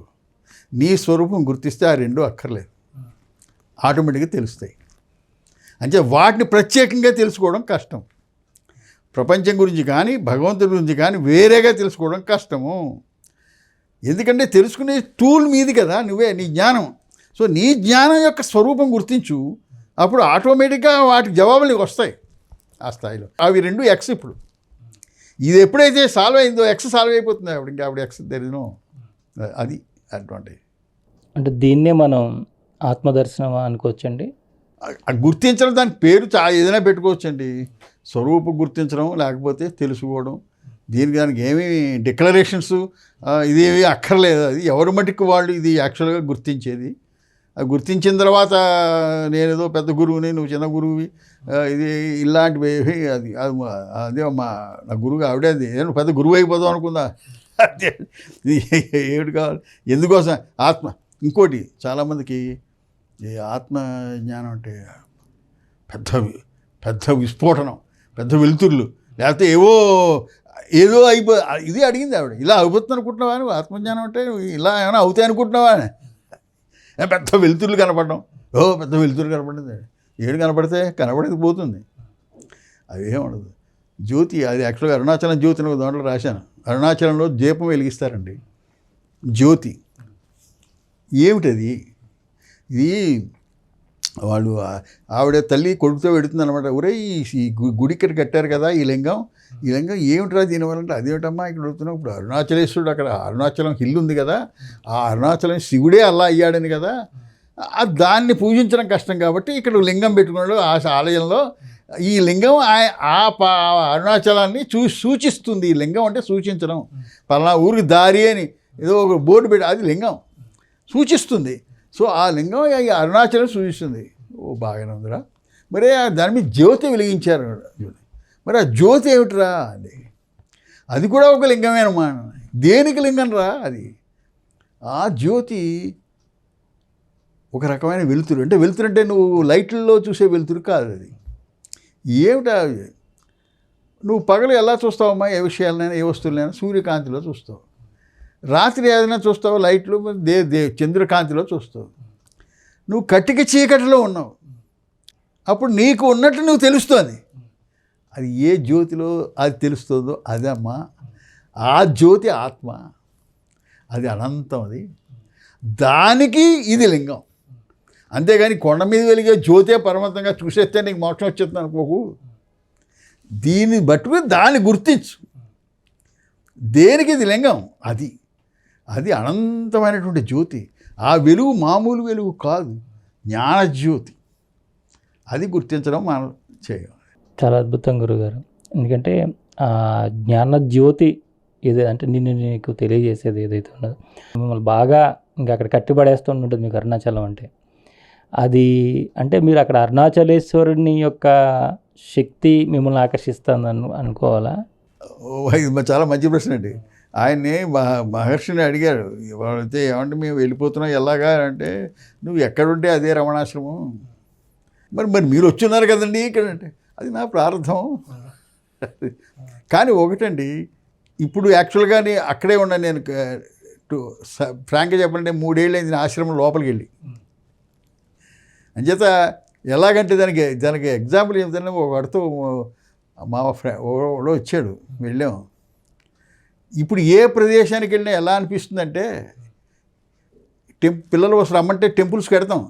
ఎక్కడికైనా వెళ్తే ఓ ఊళ్ళో ఓ బిచ్చగాడు ఉండేవాడు, వాడు అడుక్కునేవాడు. వాడు ఆ ఊళ్ళో అడుక్కున్న తర్వాత ఎందుకో పొరుగురు ఎక్కడికో వెడితే వాడు ఏమైందంటే, ఆ ఊళ్ళో రాజుగారు చనిపోతే ఆ ఏనుగు దండ పట్టుకొచ్చి వీడు మెళ్ళ వేసింది. వీడిని రాజు చేసేసారు, రాజు అయిపోయాడు, అంతా ఆనందిస్తున్నాడు. కానీ వీడు ఒక మాట తను అడుక్కున్న ప్రదేశంలోకి వెళ్ళి మాట చూడాలి, బిచ్చగాడి వేషం వేసుకొచ్చి ఆ ప్రదేశంలో తిరుగుతాడు. వీడు పైకి వేషం బిచ్చగాడైనా లోపల రాజే. సో ఇప్పుడు మనం ఏ టెంపుల్కి వెళ్ళినా ఎక్కడికి వెళ్ళినా అప్పుడు ఒకప్పుడు బిచ్చగాళ్ళం అక్కడ అడుక్కుంటున్నాం, అది కావాలి ఇది కావాలని. ఇప్పుడు ఏమీ అడుక్కోవడానికి ఏమీ లేదు. ఆనంద స్థితిలోనే ఉంటాం. అందుకనే దానికి కూడా నాకు ఒక చిన్న ఉదాహరణ తట్టింది, సరదాగా చెప్తున్నాను.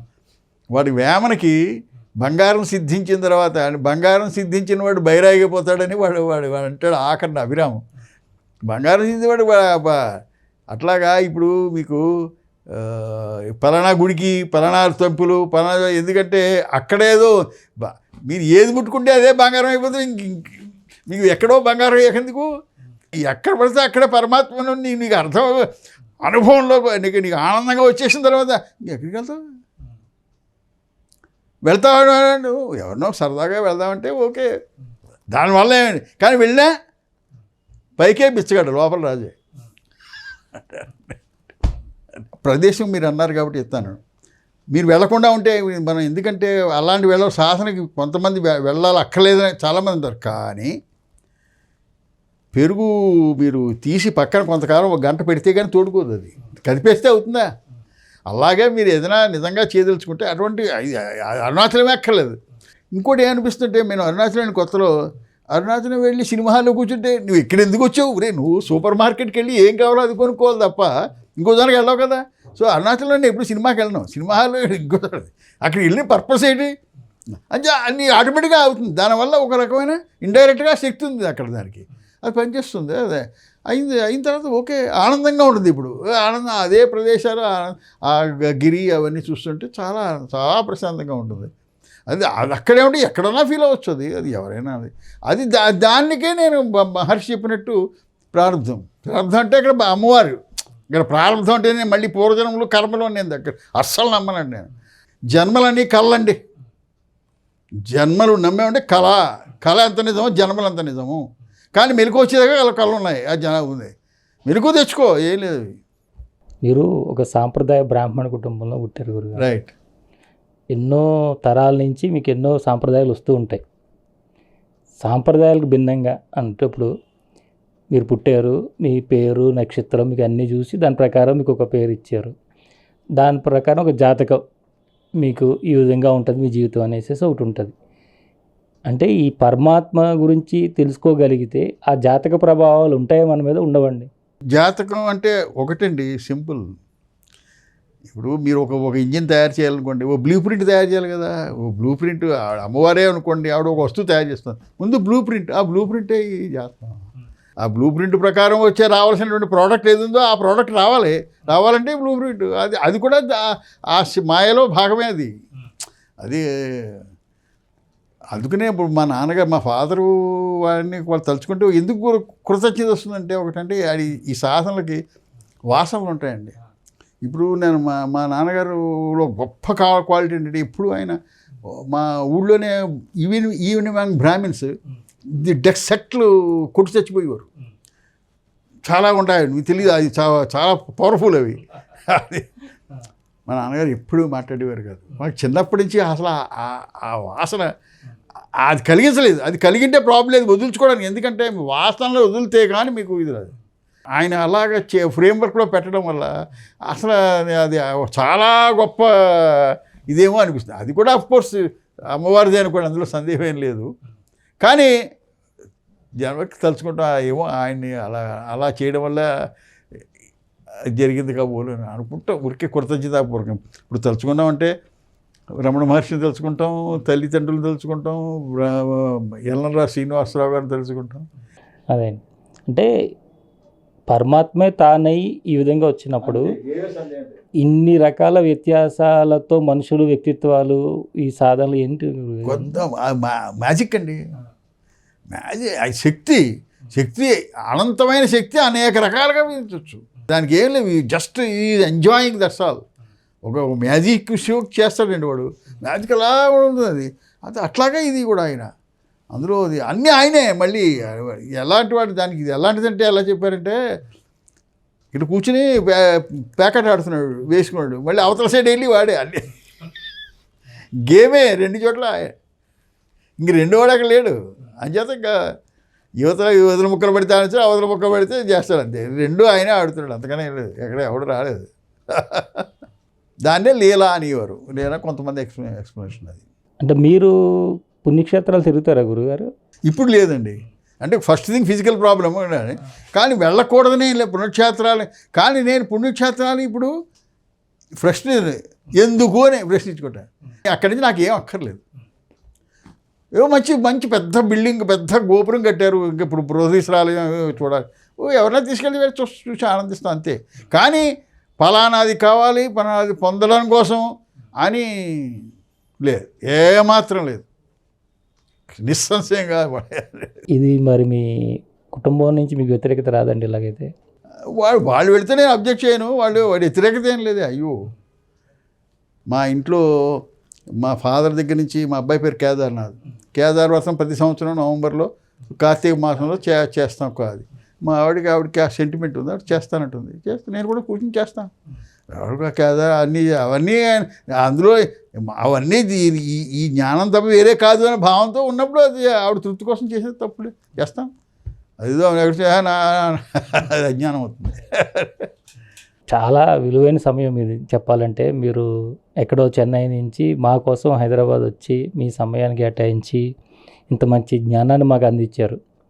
అసలు మూలం ఏంటి, దేని పట్టుకుంటే మనల్ని తెలుసుకోవచ్చు? అన్నింటికి మూలం నేను, నువ్వు లేకుండా వేరేది లేదు కదా. ఫస్ట్ నువ్వున్న తర్వాతే తల్లి తండ్రి అని. ఈ నేను ఎవరు? పరమాత్మ అయినా దేవుడైనా ఈ నేనే. దాన్ని ఆధారంగా తీసుకుని మీరు ఏ సాధన చేసినా కూడా దానికి మీకు ఏదో ఆలోచన వస్తుంది. ఈ నేను అనే భావనలో ఆలోచనలు వస్తుంటాయి.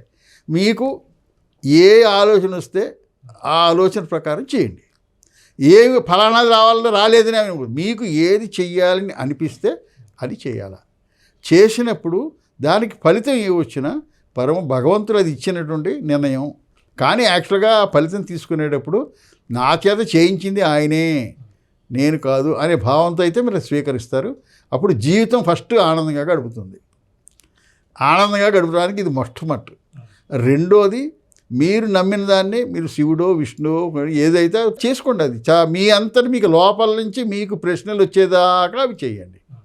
ప్రశ్నలు వచ్చిన తర్వాత నేనెవరో నేను తెలుసుకోవాలి, అసలు నాకు ఈ ప్రపంచం పరమాత్మ తెలుసుకోవాలనుకున్నాను, సాధన చేయదలుచుకున్నాను, ఈ సాధన ఇది చేస్తున్నాను. మీకు ఏమైనా సందేహాలు వస్తే ఆ స్టేజ్లో నా కాకపోయినా అలాంటి ఎవరినైనా అడిగితే తప్పకుండా సహాయం. అయితే ఈ అద్వైతం మీద కనుక ఆసక్తి కనుక ఉంటే మీకు ఒక ఛానల్ అంటే పిల్లలు అడిగితే అందులో పెట్టాను ఇవన్నీ, అన్వేషణ, దానికి ఆంగ్లానువాదం సెర్చ్ ఇన్ వేదిక్ ఇండియా, ఇవన్నీ కూడా నేను రాసినవన్నీ కూడా ఆడియో చేసి youtube.com/rpoduri ఆ ఛానల్లో పెడితే అవన్నీ ఉన్నాయి అక్కడ. నా ఫోన్ నెంబర్ కూడా మీరు నోట్ చేసుకోవచ్చు. ఎప్పుడైనా నాకు యాక్చువల్గా ఇప్పుడు నేను చేసి రిటైర్డ్ చాలా రోజులో చాలా కాలంలో ఫోన్లు వస్తూనే ఉంటాయి. అందరూ ఎడిచి నా విన్నపం ఏంటంటే, నమ్మకాలంటే కూడా కృష్ణుడు చెల్లి సుభద్రకి అసలు పేరు ఏమిటి ఎవరో అలాంటివి కాకుండా అద్వైతానికి సంబంధించి ఏది ఇచ్చినా కూడా చాలా ఆనందంగా జవాబిస్తాము, హెల్ప్ చేస్తాను. నేను కూడా ఇవి నవల కింద చదవడం కాకుండా సాధనగా ఈ చాలా డౌట్లు అందరూ తీరిపోతాయి, చాలా డౌట్లు వాటిలో తీరిపోతాయి. అయినా కూడా మీకు వస్తే తప్పకుండా మీరు అంతకన్నా నాకు ఆనందకరమైన విషయం లేదు. అది ఎందుకంటే కొంతమంది నాకు సహాయం చేయడం వల్లే మనం పొందింది ఆనందం ఇంకొకరికి ఇవ్వడానికి కదా. ఇందాక మీరు మీ గురువుగారు మీకు కలిసినప్పుడు అమ్మవారు కలిసినప్పుడు గురించి చెప్పేటప్పుడు మీరు చాలా ఎమోషన్ అయ్యారు. ఎందుకంటే 14 సంవత్సరాల క్రితం చిన్న పాపలా కనిపించిన ఆవిడే మళ్ళీ ఇప్పుడు అమ్మ వచ్చింది అన్నట్టు. ఆవిడ ఒకటి ఇట్లా మీకు భూమధ్యంలో ఏదో చేశారని చెప్తారు. అంటే అలా చేయగలిగితేనే చేసినప్పుడే ఇలా జరుగుతుందా, లేకపోతే మీరు కూడా అలా ఏమైనా చేస్తారా? లేదు, నేను అది ఏమి లేదు. ఆవిడ నమ్మకం ఊరికే ప్రాబ్లీ నాకు నమ్మకం కలిగింది. ఇప్పుడు ఏమవుతుందంటే చాలా విషయాలు కొన్ని నమ్మకం మీద ఉంటాయి. ప్రాబ్లీ ఆవిడ నా స్థాయి తెలియదు ఆవిడకి. ఆవిడ ముందు నన్ను ఆవిడ ఏదో ఒకటి మనకి ఇస్తున్నట్టు సింబాలిక్గా వచ్చి చేస్తుంది. అక్కడ దానికి సిగ్నిఫికెన్స్ ఏమి లేదని చెప్పింది ఆవిడే చెప్పింది. అది అక్కర్లేదు. కొంతమందికి ఏంటంటే నమ్మే స్థితిలో ఉంటారు కాబట్టి ఆవిడకి. ఎందుకంటే చేయి ముందు ఆవిడ నన్ను ప్రశ్నలు వేయకముందు కదా, తర్వాత సో అలాంటిది ఏమీ లేదు.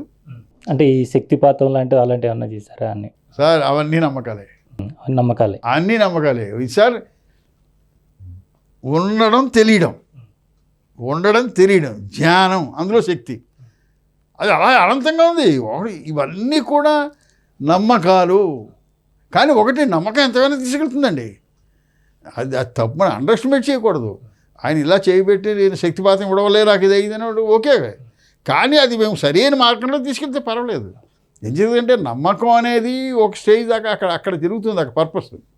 కానీ మీరు ప్రశ్నించేదాకా అది అవసరం ఉండొచ్చు, ఒక స్థాయికి తీసుకెళ్తుంది. అవన్నీ మనం కొట్టేయడానికి ఏం లేదు. ఇడిచి శక్తిపాతం చెప్పి నాకు 1000 రూపాయలు అంటేనే ప్రాబ్లం, సమస్య. నమ్మకం అది చాలా ఇంపార్టెంట్. అంటే ఎందుకు మీకు ఆవిడని చూడంగానే, అంటే ఆ క్షణంలో మీకు ఇప్పుడు చెప్పేటప్పుడు కూడా అది ఎందుకంటే ఆవిడ బ్లెస్సింగ్. ఇప్పుడు మన సప్తశతి చదవడం వల్ల అంటే అది అంతవరకు ఇదే కదా. రావడానికి అర్థం ఏంటి, స్వప్నంలో రావడానికి అర్థం ఈ సూచించింది కదా ఇదని. ఓహో ఇది అని ఒక రకమైన ఆనందం అది. ఇంత ఎనర్జీ ఫీల్డ్లో, అంటే ఈ శక్తి క్షేత్రంలో నిండిపోయి ఉన్నారు మీరంతా కూడా. మీరు ఏదైనా మీరు ఒక ఆలోచన పంపించినా ఇంకోటి చేసినా వాళ్ళ నుంచి సమాధానాలు మీరు పొందడం అట్లా ఏం జరుగుతుందండి? అవన్నీ సిద్ధులండి, అవన్నీ సిద్ధులే సార్. అనంతమైన చైతన్యం ఉన్నదే అది, అంతే. ఇంక దానికి మించి ఏమీ లేదు సార్. ఇవన్నీ కూడా చాలామంది ఇవన్నీ పంపడం ఇదంతా కూడా. అందుకనే నాకు ఒక్క మాట చదివాను, ఒక యోగి ఆత్మకథ ఒక్క మాట చదివాను. అది అందులో ఎక్కడైనా క్రియాయోగం గురించి అలా ఏమిటో చెప్తాడు. ఆ మిరకల్స్ అవి చూసి మనకి కళ్ళు తిరుగుతాయి. క్రియాయోగం ఏమిటో చెప్పలేదు. అక్కడ యోగా సత్సం అక్కడికి వెళ్ళాలి ఏదో అన్నారు, ఊరుకున్నాను. అది ఓకే. ఆ యోగాలో ఆశ్చర్యం వేస్తుంది మీకు. నేను అంటే సందర్భం వచ్చింది కాబట్టి చెప్తున్నాను. అనంతమైన చైతన్యం. ఏమండి మీరు మీ చిన్న కుర్రాడు ఉన్నాడు, వాడికి ఒక కారు కావాలి. వాడి కారుకి తయారు చేసి ఇచ్చారు. అది అంటే వాడు పెరిగాడు, 10 ఏళ్ళు అయింది, వాడు 10 ఏళ్ళ సైజు కారు కావాలి. 20 ఏళ్ళు ఇదే కారు అలా పెరిగిలే మీరు చేయగలరా? ఏదైనా ఇంజనీరింగ్ ఉందా? లేదు. పరమాత్మ మరి ఎంత ఇంజనీర్ ఆలోచించండి. మీ శరీరం లోపల ఈ డైజెస్టివ్ సిస్టమ్ ఉంది, అది పెద్ద ఇంజిన్. అది మీరు 2 నెలలు గుడ్డుగా ఉన్నప్పుడు ఉంది, 20 ఏళ్ళు వచ్చినప్పుడు అది ఎదుగుతూ వచ్చింది కదా ఇంజిన్. ఆయన ఏ స్టేజ్లో డిజైన్ చేశాడు దీన్ని? ఏదైనా ఒక వస్తువుని స్కూటర్ని డిజైన్ చేయాలంటే మీరు ఒక సైజే పెడతారు, 6 అడుగులు ఎంత ఉంటుంది, అంతే. దాన్ని పెంచుతారా? కుదురుతుందా? ఎలా? కానీ ఇదేంటిది? అలా ఓకే, ఇది 20 ఏళ్ళు వచ్చిన తర్వాత ఈ సైజులో ఉంది. కానీ ఇది ఎప్పుడు స్టార్ట్ అయింది? మీరు 10 ఏళ్ళలోనూ ఉంది, 1 ఇయర్లోనూ ఉంది, అమ్మ కడుపులోనూ ఉంది, అంత వెనకాల కూడా ఉంది. ఇది అల్టిమేట్గా నీది యాక్చువల్గా జ్ఞానంలో ఉంది. అది ఆ జ్ఞానంలో శక్తే తాను మారకుండా ఇలా మారినట్లు కనబడుతుంది. ఇది కాదండి, ఇంతకన్నా మ్యాజిక్ ఏంటండి? ఇంతకన్నా మ్యాజిక్ ఎక్కడైనా ఉంటుంది అసలు? వాడు ఎవరో అడిగాడు, సృష్టి జరగలేదు, జరిగితే అనిపించింది ఇదే. Is it possible to create? దీని మెటీరియల్ ఎక్కడ? అబ్బాయి అంత మ్యాజిక్ చూసిన తర్వాత ఇంక మిగతా శక్తులు ఆనవు. మీ ఆలోచనలు చదవడం, లేకపోతే ఇంకోటి నేను ఏదో తీయడం, అవన్నీ రుచించవు. అవి అసలు ఇంకా కుంభస్థలం కొట్టిన తర్వాత ఇంక ఇవన్నీ ఎందుకండి? అది చాలా సంతోషం గురుగారు. చాలా మంచి విషయాలు, చాలా ఎక్కువ సమయం మీరు కేటాయించారు. డెఫినెట్గా ఇది ఎందుకంటే నేను సంకల్పం రాలేదు నాకంటే మంచిదే, ఎవరికైనా తెలిస్తే మంచిదే అనుకుని వచ్చింది. కానీ అది ఆవిడ చూసుకోవాలి, మనం ఎందుకు ప్రయత్నం? నేను అది ఎవ్వరికి మాట్లాడలేదు. కానీ ఓ మాట ఇప్పుడు శ్రీనివాసరావు గారు 4-5 నెలల క్రితం 6 నెలల క్రితం నేను కూడా మాట్లాడితే బాగుంటుంది. సరేలేంటే ఆయన ఫోన్ చేస్తే మాట్లాడతానన్నాను, అయిపోయింది. అది ఓకే. మళ్ళీ ఏదో గుర్తొచ్చింది, ఓకే అమ్మవారు అనుకుంటే వస్తుందండి. మొన్న ఎప్పుడో ఫోన్ సరే. ఎందుకంటే ఒక స్టేజ్లో అనుకున్నాను, ఎందుకు ఇది పబ్లిసిటీ, ఇది మళ్ళీ ఏదో నేను అంతవాడిని ఇంతవాడిని ఇవన్నీ చెప్పుకోవడం, ఇవన్నీ ఇలా లేదు. ఓకే, ఏమో ఆవిడ నిర్ణయం శిరసావగిద్దాం. అంటే ఎందుకంటానంటే కొంతమంది ప్రశ్నించవచ్చు నన్ను, ఉన్నారు కొంతమంది, ఎందుకయ్యా ఇవన్నీ నీకు తెలుసుకునే కూర్చోగానే. నేను ఒకటే, అది పరమాత్మ నిర్ణయం, దాని ప్రకారం జరుగుతుంది. ఏది జరిగినా అది పరమాత్మ నిర్ణయం నా దానికి అనుగుణంగానే ఇది జరిగింది. ఏది ఎప్పుడు బహిర్గతం అవ్వాలో అది ఇది ఒకటే సాక్ష్యం. శ్రీనివాస్ గారు ఎవరో నాకు తెలియదండి. 4 ఏళ్ల క్రితం ఆయన ఎవరో తెలియదు నాకు. మా గురువు గారు ఉండేవారు, కాలేజీలో లెక్చరర్ నాకు. ఆయన తర్వాత ఆయన కొలీగ్, ఆయన కొడుకు నాకు స్టూడెంట్. వాడేదో సిరా కదంబం అని ఒక వెబ్ మ్యాగజైన్ నడుపుతున్నాడు. అది ఓ అప్పుడప్పుడే అనదర్ మిరకల్ 2016 క్రితం దాకా నేను కాగితం కలం పెట్టలే, ఏదో రాస్తూ సరదాగా రాసి పంపుతున్నాను అందరికీ. పంపుతుంటే మాస్టర్ నాకు కూడా ఒకటి ఇవ్వండి అన్నాడు ఆయన. అంటే ఇప్పుడు మనం ఏం చేస్తామంటే రమణ మహర్షి మీద ఆయన ఏం చెప్పారో బ్రీఫ్గా ఒక 5-6 పేజీలు వచ్చేలా ఒక వ్యాసం రాసి వాడికి ఇచ్చాను. అది వాడు వేసుకున్నాడు. అయిపోయిన తర్వాత 4 నెలలకి ఇది శ్రీనివాస్ గారు ఫోన్ చేశారు. శ్రీనివాస్ గారు ఖమ్మంలో ఎక్కడో అది చూస్తారని అది చూసి రమణ కేంద్రంలో శరత్ గారిని ఎవరో తినంటే ఆయనకు ఫోన్ చేసి ఆయన దగ్గర నుంచి నా ఫోన్ నెంబర్ తీసుకుని నాకు ఫోన్ చేశారు. అప్పుడు నేను ఆయనకి ఇలా బాగుందండి, నేను ప్రతిలిపిలో అన్వేషణ అని రాస్తున్నాను, మీరు చదవండి ఆధ్యాత్మికలో ఆసక్తి ఉంటే అంటే ఆయన అన్ని చదివి చాలా చక్కటి ఒక రివ్యూ రాశారు అన్వేషణ గురించి చేసి అందరికీ చాలామందికి ఆయనే మాకు ప్రచారకర్త. ఆయన రాసిన రివ్యూ అన్వేషణలో చాలా బాగా నచ్చి పుస్తకంలో నేను అందుకునే అది కూడా అది వేసినాను అనమాట. అది సో ఇది శ్రీనివాస్ గారిని ఎవరు పంపించారు, అది చాలా ప్రూఫ్ అండి, 100% ప్రూఫ్. ఇంకా చెప్తాను విచిత్రమైన ఘోర విచిత్రం ఏంటంటే 2016 క్రితం దాకా నేను కాగితం కథలు రాయడం ఉందండి, ఒక ఉన్నాయి, కానీ రాయడం కష్టం. కాగితం మీద అయితే తప్పులు వచ్చేస్తే కరెక్ట్ చేయడం అని కుదరదని 16 తర్వాత కంప్యూటర్ ఎప్పుడైతే రాగానే సరదాగా టైప్ చేసి గో తెలుగు వాళ్ళకి పంపించాను అనమాట. వాడు ఫస్ట్ టైం కథ వేసుకోవడం పేరు చూసి బాగుందా ఇది మనం రాయగలం అనమాట అనుకొని ఇంకా అక్కడి నుంచి రాయడంతో మైండ్లో ఆధ్యాత్మికం ఎందుకు రాయకూడదు, అప్పటికే ఒక 50 మామూలు కథలు రాశానండి. ఇది రాస్తున్నాం కదా మనం ఆధ్యాత్మికం ఎందుకు రాయకూడదని ఒక్కడు స్టార్ట్ చేశానండి. ఒక 2 పేజీలు రాశాను. ఒక ఆవిడ మండవ రాజేశ్వరి గారని అక్కడ బెంగళూరులో ఉంటారట. ఆవిడ గురుగారు మీరు చాలా తక్కువ రాస్తున్నారు, నెక్స్ట్ ఎపిసోడ్ ఎప్పుడు రాస్తున్నారు ఇలా నా వెనకాల ఆవిడ కోసం మొత్తం 9 పాటలు కంప్లీట్ మొత్తం అందులో చాలా నిజంగానే రాయలేదు ఇవి. తర్వాత మా మిత్రులు ఇంకో తాడిమేటి సత్యనారాయణ గారని ఆయన కూడా రమణ భక్తులు, సీనియర్ భక్తులు. ఆయన కూడా అంటే శర్మ గారు దీన్ని మొత్తం నవల కింద చేయండి అని చెప్తే అప్పుడు కర్మ భక్తి యోగం కూడా చేర్చి రాద్దామని రాసి దాన్ని అన్వేషణాన్ని దానికి నిజంగా ఆ కరెక్షన్ కోసం మళ్ళీ నేను చదివానండి. చదివినప్పుడు ఇది నేను రాసింది కాదు, ఏమీ సాధ్యం లేదు, అమ్మవారు చేయబడి రాయించింది అంతే. ప్రతి ఒక్కరూ కూడా మహానుభావులే కదండి, సామాన్యులు ఎవరు ఉంటారు. అందుకని ప్రతి ఒక్కరు మహానుభావులే ఉన్నారు, వాళ్ళందరి జీవితాల్లోని మలుపులు ఉంటాయి. అవును, తెలుసుకుంటే మన మలుపులు ఆ మలుపులు ఒకటి అంటే మనకు కూడా ప్రశాంతత ఉంటుంది. ఓహో ఈయన ఏం సుఖంగా రాలేదు, బాగానే కష్టపడ్డాడులే అని మనకు ఒక సాటిస్ఫాక్షన్, తృప్తి కోసం ఇవన్నీ చేయడం. మీరు అప్పటి నుంచి శ్రీనివాస్ గారు అంటున్నారు మీరు. మరి ఆ శ్రీనివాస్ గారు అసలు మీ గురించి ఏం చెప్తారో. వాయిస్ నాకు జీవిత కథలు, ఆత్మకథలు లాంటివి చదవటం బాగా ఇష్టం. ఎందుకంటే దానివల్ల ఆ వ్యక్తులు 50 ఏళ్ళు 60 ఏళ్ళు జీవన గమనంలో జరిగినటువంటి విషయాలన్నింటినీ మనకి ఒక 2-3 గంటల్లో చదివి తెలుసుకొని వారి అనుభవాల నుంచి మనం నేర్చుకునే అవకాశం కలుగుతుంది. అట్లా సార్ గురించి తెలిసినప్పుడు చూసినప్పుడు ఇది అంత భగవంతుడి లీల భలే విచిత్రం రా అని అనిపించింది నాకు. ఎందుకంటే సార్ పుట్టిందేమో అమలాపురము, ఆ తర్వాత ఒక మాస్టర్ గారికి మామూలు సామాన్య కుటుంబంలో పెద్దవాడిగా పుట్టి ఆ కుటుంబ బాధ్యతలు అవి చేసుకుంటూ మామూలు చదువులు ఇట్లనే చేసుకుంటూ తనలో తృష్ణతోటి ఆయన బాగా చదువుకొని రకరకాల ఉద్యోగాలు CA ఇలాంటివి చేసి కంపెనీ సెక్రటరీలు, హైదరాబాద్లో రకరకాల ఉద్యోగాలు కంపెనీలు మాట ఇలా చేసి ఎక్కడి అమలాపురము, హైదరాబాదు, తర్వాత బోట్స్వానా దేశం కాని దేశం, ఆ తర్వాత అక్కడి నుంచి మళ్ళీ హైదరాబాదు, అటు తర్వాత మళ్ళీ అరుణాచలంలో సెటిల్ కావటం. ఏంట్రా ఇది అమలాపురం టు అరుణాచలం, ఇదేంటి చాలా భగవంతుడి లీలలు చాలా విచిత్రంగా ఉంటాయి అనిపించింది.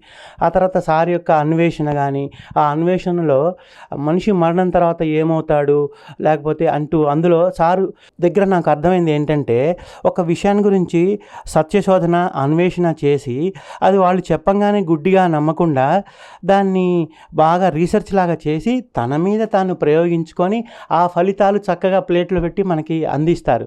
అన్వేషణలో జరిగింది అదే అన్నమాట. ఎక్కడ అమలాపురం నుంచి అరుణాచలంలో వెళ్తూ రకరకాల సంఘటనలు అవన్నీ చూస్తూ ఉంటే మామూలు కాదు, ఈసారి కారణజన్ములే అని అనిపించింది. చాలా సింపుల్గా ఉంటారు, అడిగిన ప్రతిదానికి సమాధానం చెప్తారు. ఆయన జీవితంలో చూస్తే మటుకు ఆయన భక్తి మార్గంలో ప్రయాణించారు, దాంట్లో సారాంశం ఒకటి తెలుసుకున్నారు. తర్వాత జ్ఞాన మార్గంలో ప్రయాణించారు, దాంట్లో ఒకటి తెలుసుకున్నారు. కర్మ మార్గంలో కంపెనీలకు పెద్ద పెద్ద సిఏలు అలా చేస్తున్నప్పుడు కూడా వేరే చారిటీ వర్క్స్ ఇలా చేయటం చూశారు. మొత్తం ఒక చిన్న ఒకటి రెండు వాక్యాల్లో చెప్పాలంటే ఆ సార్ది అద్భుతంగా అనిపిస్తుంది. ఎప్పుడో 13-14 ఏళ్ళప్పుడు ఒక సాధువు కనబడి అదే అమ్మ అనుగ్రహం లేకుండా అది జరగదు అన్న దాంతో స్టార్ట్ అయ్యి తర్వాత కొన్ని 4-5 సంవత్సరాలు నేనెవరు సాధన చేసి ఆ తర్వాత నేనెవరు అంటే సమాధానం నిసర్గదత్త మహారాజు గారు యు ఆర్ దట్ అని చెప్పి అంటే నేను అదే అని చెప్పి ఆయన చెప్తారు. నేనెవరు అంటే నేను అదే అని చెప్పేసి ఈ మళ్ళీ పంచమహావాక్యాలకి సరిపోతాయి. అదే చెప్తారు అందరూ అయమాత్మ బ్రహ్మ ప్రజ్ఞానం బ్రహ్మ అంటూ ఒక 5 వాక్యాలు వస్తాయి. అదే అంటూ తెలుసుకొని అది కూడా ఒక గురువు కావాలని చెప్పేసి తపన చేసి మనం మామూలుగా వినేటువంటి గురు చరిత్ర అది చదివి అందులో సాయిబాబా కల్లో కనబడటం, గురువు కావాలంటే ఎవరింటికో వెళ్తే చుట్టాలింటికి అక్కడ గురువు ఆ పేజీ ఓపెన్ చేసి టేబుల్ మీద పెట్టడము. ఎక్కడి హైదరాబాదు లేకపోతే అబ్బాయి కాలిఫోర్నియాలో చేస్తే అక్కడికి వెళ్తే ఆ రష్యన్ మేడమో ఏమో ఆ ఇరాన్ మేడము ఇంటర్వ్యూ పిలవడము రావడము ఇక్కడి నుంచి అక్కడ గురువు పోవడము పిలవడము దానికి ఇండికేషన్గా ఒక 10 సంవత్సరాల ముందుగానే కలలో రావడము అమ్మవారు ఆ 14-15 సంవత్సరాల పాపగా పరిగెత్తుకుంటూ రావడం పట్టు వస్త్రాల్లో. ఇది 10 సంవత్సరాల తర్వాత అక్కడ ప్రూవ్ అవ్వడము. అమ్మల అనుగ్రహం లేకుండా అది జరగదు అన్నది జరగటానికి ఆ జీవన యాత్ర అది ఎంత చక్కటి సర్కిల్లో బిగినింగ్ ఎండింగ్ అంటే ఎండింగ్ పదం కాకూడదు, అది అంత చక్కటి ఒక మంచి పరిపూర్ణమైనటువంటి ఆ కోణము వారి యొక్క యాత్ర అద్భుతంగా ఆధ్యాత్మిక యాత్ర అనేది అది ప్రతి ఒక్కళ్ళు చదివి తెలిసి సార్ యొక్క అన్వేషణ ఒకటి జీవన తరంగాలు చదివి తెలుసుకోవాల్సిన విషయం. ఒకటి రెండు ఇన్స్టెన్సెస్ సార్. అసలు అన్ని ఆలోచన మనకు వస్తుందా, మనం తెచ్చుకుంటామా అదే వస్తుందా అని కానీ, లేకపోతే జర్మన్ సైంటిస్టులు లేకపోతే ఇంగ్లీష్ సైంటిస్టులు మన ఇంగ్లీష్ ఆర్కే నారాయణ గారి దాంట్లో ఒకటి ఉంటుంది. ఆ సారు రాసిన పుస్తకాలలో వాళ్ళ ఆవిడ ఆఫ్టర్ లైఫ్ అన్నది కొన్ని తను లీడ్ చేసి ఆర్కే నారాయణ గారికే చెప్తుంది. అవన్నీ నిజమా కాదా అని చెప్పేసి లైఫ్ ఆఫ్టర్ డెత్ అనే విషయం మీద బోల్డ్ అనే పుస్తకాలు అనితా మూర్జాని ఇలాంటివి చదివి వాటన్నిటిని రకరకాల క్యారెక్టర్స్ ద్వారా సార్ మనకి పుస్తకాల ద్వారా అందించి మీకు నేను చెప్తాను గైడ్ చేస్తాను అని కూడా చెప్పటం, down to the earth let me share what ever I possessed అని అనడం నాకు చాలా గొప్పగా అనిపిస్తుంది. అది ఆ సారు చెప్పిన విషయాలు మనం తెలుసుకోవడం మనకు చాలా గొప్ప అదృష్టం. వారు నాకు ఇట్లా చేసుకోండి ఇట్లా అని కూడా చెప్పారు. వారు చెప్పిన ఒకటి చిన్న విషయం, సార్ మీరు అన్నీ చెప్తున్నారు కానీ నాకేమో ఇంకా ఈ డబ్బుల మీదనే ఇష్టము, మామూలుగా లౌకికం అట్లా ఇట్లా ఉంటాం, మరి నాలాంటి వాళ్ళకి ఏమన్నా మంత్రం చెప్పండి సార్ అంటే నేను చెప్తాను అని చెప్పేసి ఒకసారి చెప్పారు. నీకు వీడియో రికార్డర్లు అవి తెలుసా, టీవీ వీసీపీలు అంటే తెలుసండి అన్నాను. అందులో ఏం జరుగుతుంది అన్నారు. అంటే క్యాసెట్ పెడతాము ప్లే చేస్తామని. సో అవన్నీ మనలో స్టోర్ అయి ఉన్నాయి కాబట్టి మన జీవిత చిత్రంలో వాటన్నిటిని నువ్వు ఎంటీ చేయాలి. నీ అంతటా నువ్వు చేయాలి అంటే కష్టం కాబట్టి జస్ట్ కామ్గా అలా కూర్చొని జస్ట్ ఏం ఆలోచించకుండా ట్రై చేయి. కొత్తలో ఆలోచనలు అవి వస్తూ ఉంటాయి, అట్లా ఇట్లా అన్నీ వస్తూ ఉంటాయి, కానీ జస్ట్ కూర్చో. అంటే ఏమవుతుంది, వీసీఆర్లో దాంట్లో కనుక రికార్డు నొక్కితే ఏమీ లేకుండా రికార్డు నొక్కితే ఎంటీనెస్ ఏమి చిత్రం చిత్రీకరించబడదు కదా. అట్లాగా మనం కూడా కూర్చొని ఆ ఎంటీ దాన్ని కనుక రికార్డ్ చేయగలిగితే పాతవన్నీ ఎరేజ్ అయిపోతాయి నాయన, ఇది ఒక చిన్న సీక్రెట్ అని చెప్పి చెప్పారు. ఇంకేం చేయాలి సార్ అని చెప్పి చెప్తే ఏం చేయకు, అదే భగవాన్ చెప్పారు కదా చుమ్మాయిరుని ఆ టైప్లో అట్లా ఉండు, అదే అవుతుంటుంది నీకు. మరి సార్ ఇవే నేనెవరు అంటారు, అది పెద్ద బ్రహ్మాస్త్రం అంటారు, ఇవేవి నాకు చేతగా సార్, ఉత్తదే నాకు బద్ధకం, మరి ఏం చేయాలి సార్ అని చెప్తే శరణాగతి అని చెప్పారు కదా. రమణ మహర్షి చెప్పిన ఎంతసేపు నేనెవరు అనే కాదు, మనకు చిన్నప్పటి నుంచి అలవాటైనటువంటి శరణాగతి అన్నట్టుగా ఆయనే నమ్ముకొని ఆయనని దేవుడిలాగా చూసినా చాలు నాయన అని చెప్పారు. సో నాకు ఈ అవకాశం ఇచ్చినటువంటి సత్యం వారికి, శ్రీ సన్నిధి టీవీ వారికి చాలా కృతజ్ఞతలు. ఇది సార్ చెప్పిన విషయాలు చాలా గొప్ప విషయాలు. దాని ఒక 50-60 సంవత్సరాల సత్యాన్వేషణ యొక్క ఫలితమే ఆ ప్యాక్ రూప్ ఆ 2-3 గంటల ఇంటర్వ్యూలో మనకు వచ్చింది. దాన్ని తెలుసుకొని వీలైనవి పాటించి అందరూ ఆ సత్యాన్వేషణలో ముందుకెళ్ళాలని మనసారా కోరుకుంటూ, సత్యం గారు ఇలాంటి మరిన్ని ఇంటర్వ్యూలు చేయాలని కోరుకుంటూ నాకు ఈ అవకాశం ఇచ్చినందుకు సార్కి వారికి కృతజ్ఞతలు, నమస్కారం. చూశారు కదండి, ఈరోజు ఒక గొప్ప సత్సంగం జరిగింది. కానీ ఈ సత్సంగం ఈ 2 గంటల పాటు మనం వరుసగా వినేస్తే, ఈ ఒక్కసారి వినేస్తే మనకు అర్థమైపోతుంది అనేది మన భ్రమ మాత్రమే. ఎందుకంటే ఇది 50 సంవత్సరాల ఆధ్యాత్మిక కృషి యొక్క ఫలం ఇది. దీనిలో ప్రతి దాన్ని కూడా మనం పూర్తిగా ఆస్వాదించాలనుకుంటే 1, 2 సార్లు, 4 సార్లు, 5 సార్లు మీకు మళ్ళీ అర్థం కాకపోతే మళ్ళీ ఇంకొకసారి విని దీని లోతైన అర్థం ఏముంది, అంతరార్థం ఏముంది, ఆ పరమాత్మ గురించి నిజంగానే తెలుసుకోవాలని ఉన్నటువంటి సాధకులంతా కూడా దీన్ని పూర్తిగా అవగాహన చేసుకోండి. దీనిపైన కూడా మీకు ఇంకా సందేహాలు ఉంటే గురువుగారి పుస్తకాలు ఉన్నాయి కాబట్టి వాటిని మీరు ఖచ్చితంగా తెప్పించుకొని చదవండి. ఆ పైన కూడా సందేహాలు ఉంటే గురువుగారు ఖచ్చితంగా మీకు తీర్చడానికి ఆయన ఎప్పుడు కూడా సిద్ధంగా ఉంటారని మనకు మాట ఇచ్చారు. నిజంగా ఈరోజు ఇలాంటి గొప్ప మహానుభావులు అంటే మన భౌతికంగా చూడలేకపోయాం. రమణ మహర్షులు గారు కానీ, కవికంఠ గణపతి ముని గారు కానీ, అలాగే ఎంతోమంది పాశ్చాత్య దేశంలో ఎందరో గురువులు ఉన్నారు. వారందరినీ చూడలేకపోయాం. కానీ వారందరి సారాన్ని ఈ రోజున మనకి తీసుకొచ్చి గురువుగారు అందించారు. నిజంగా వారి కృతజ్ఞతలు తెలుపుకుంటూ మరొక ఇంటర్వ్యూలో మళ్ళీ కలుసుకుందాం. అంతవరకు చూస్తూనండి శ్రీ సన్నిధి టీవీ. నమస్కారం.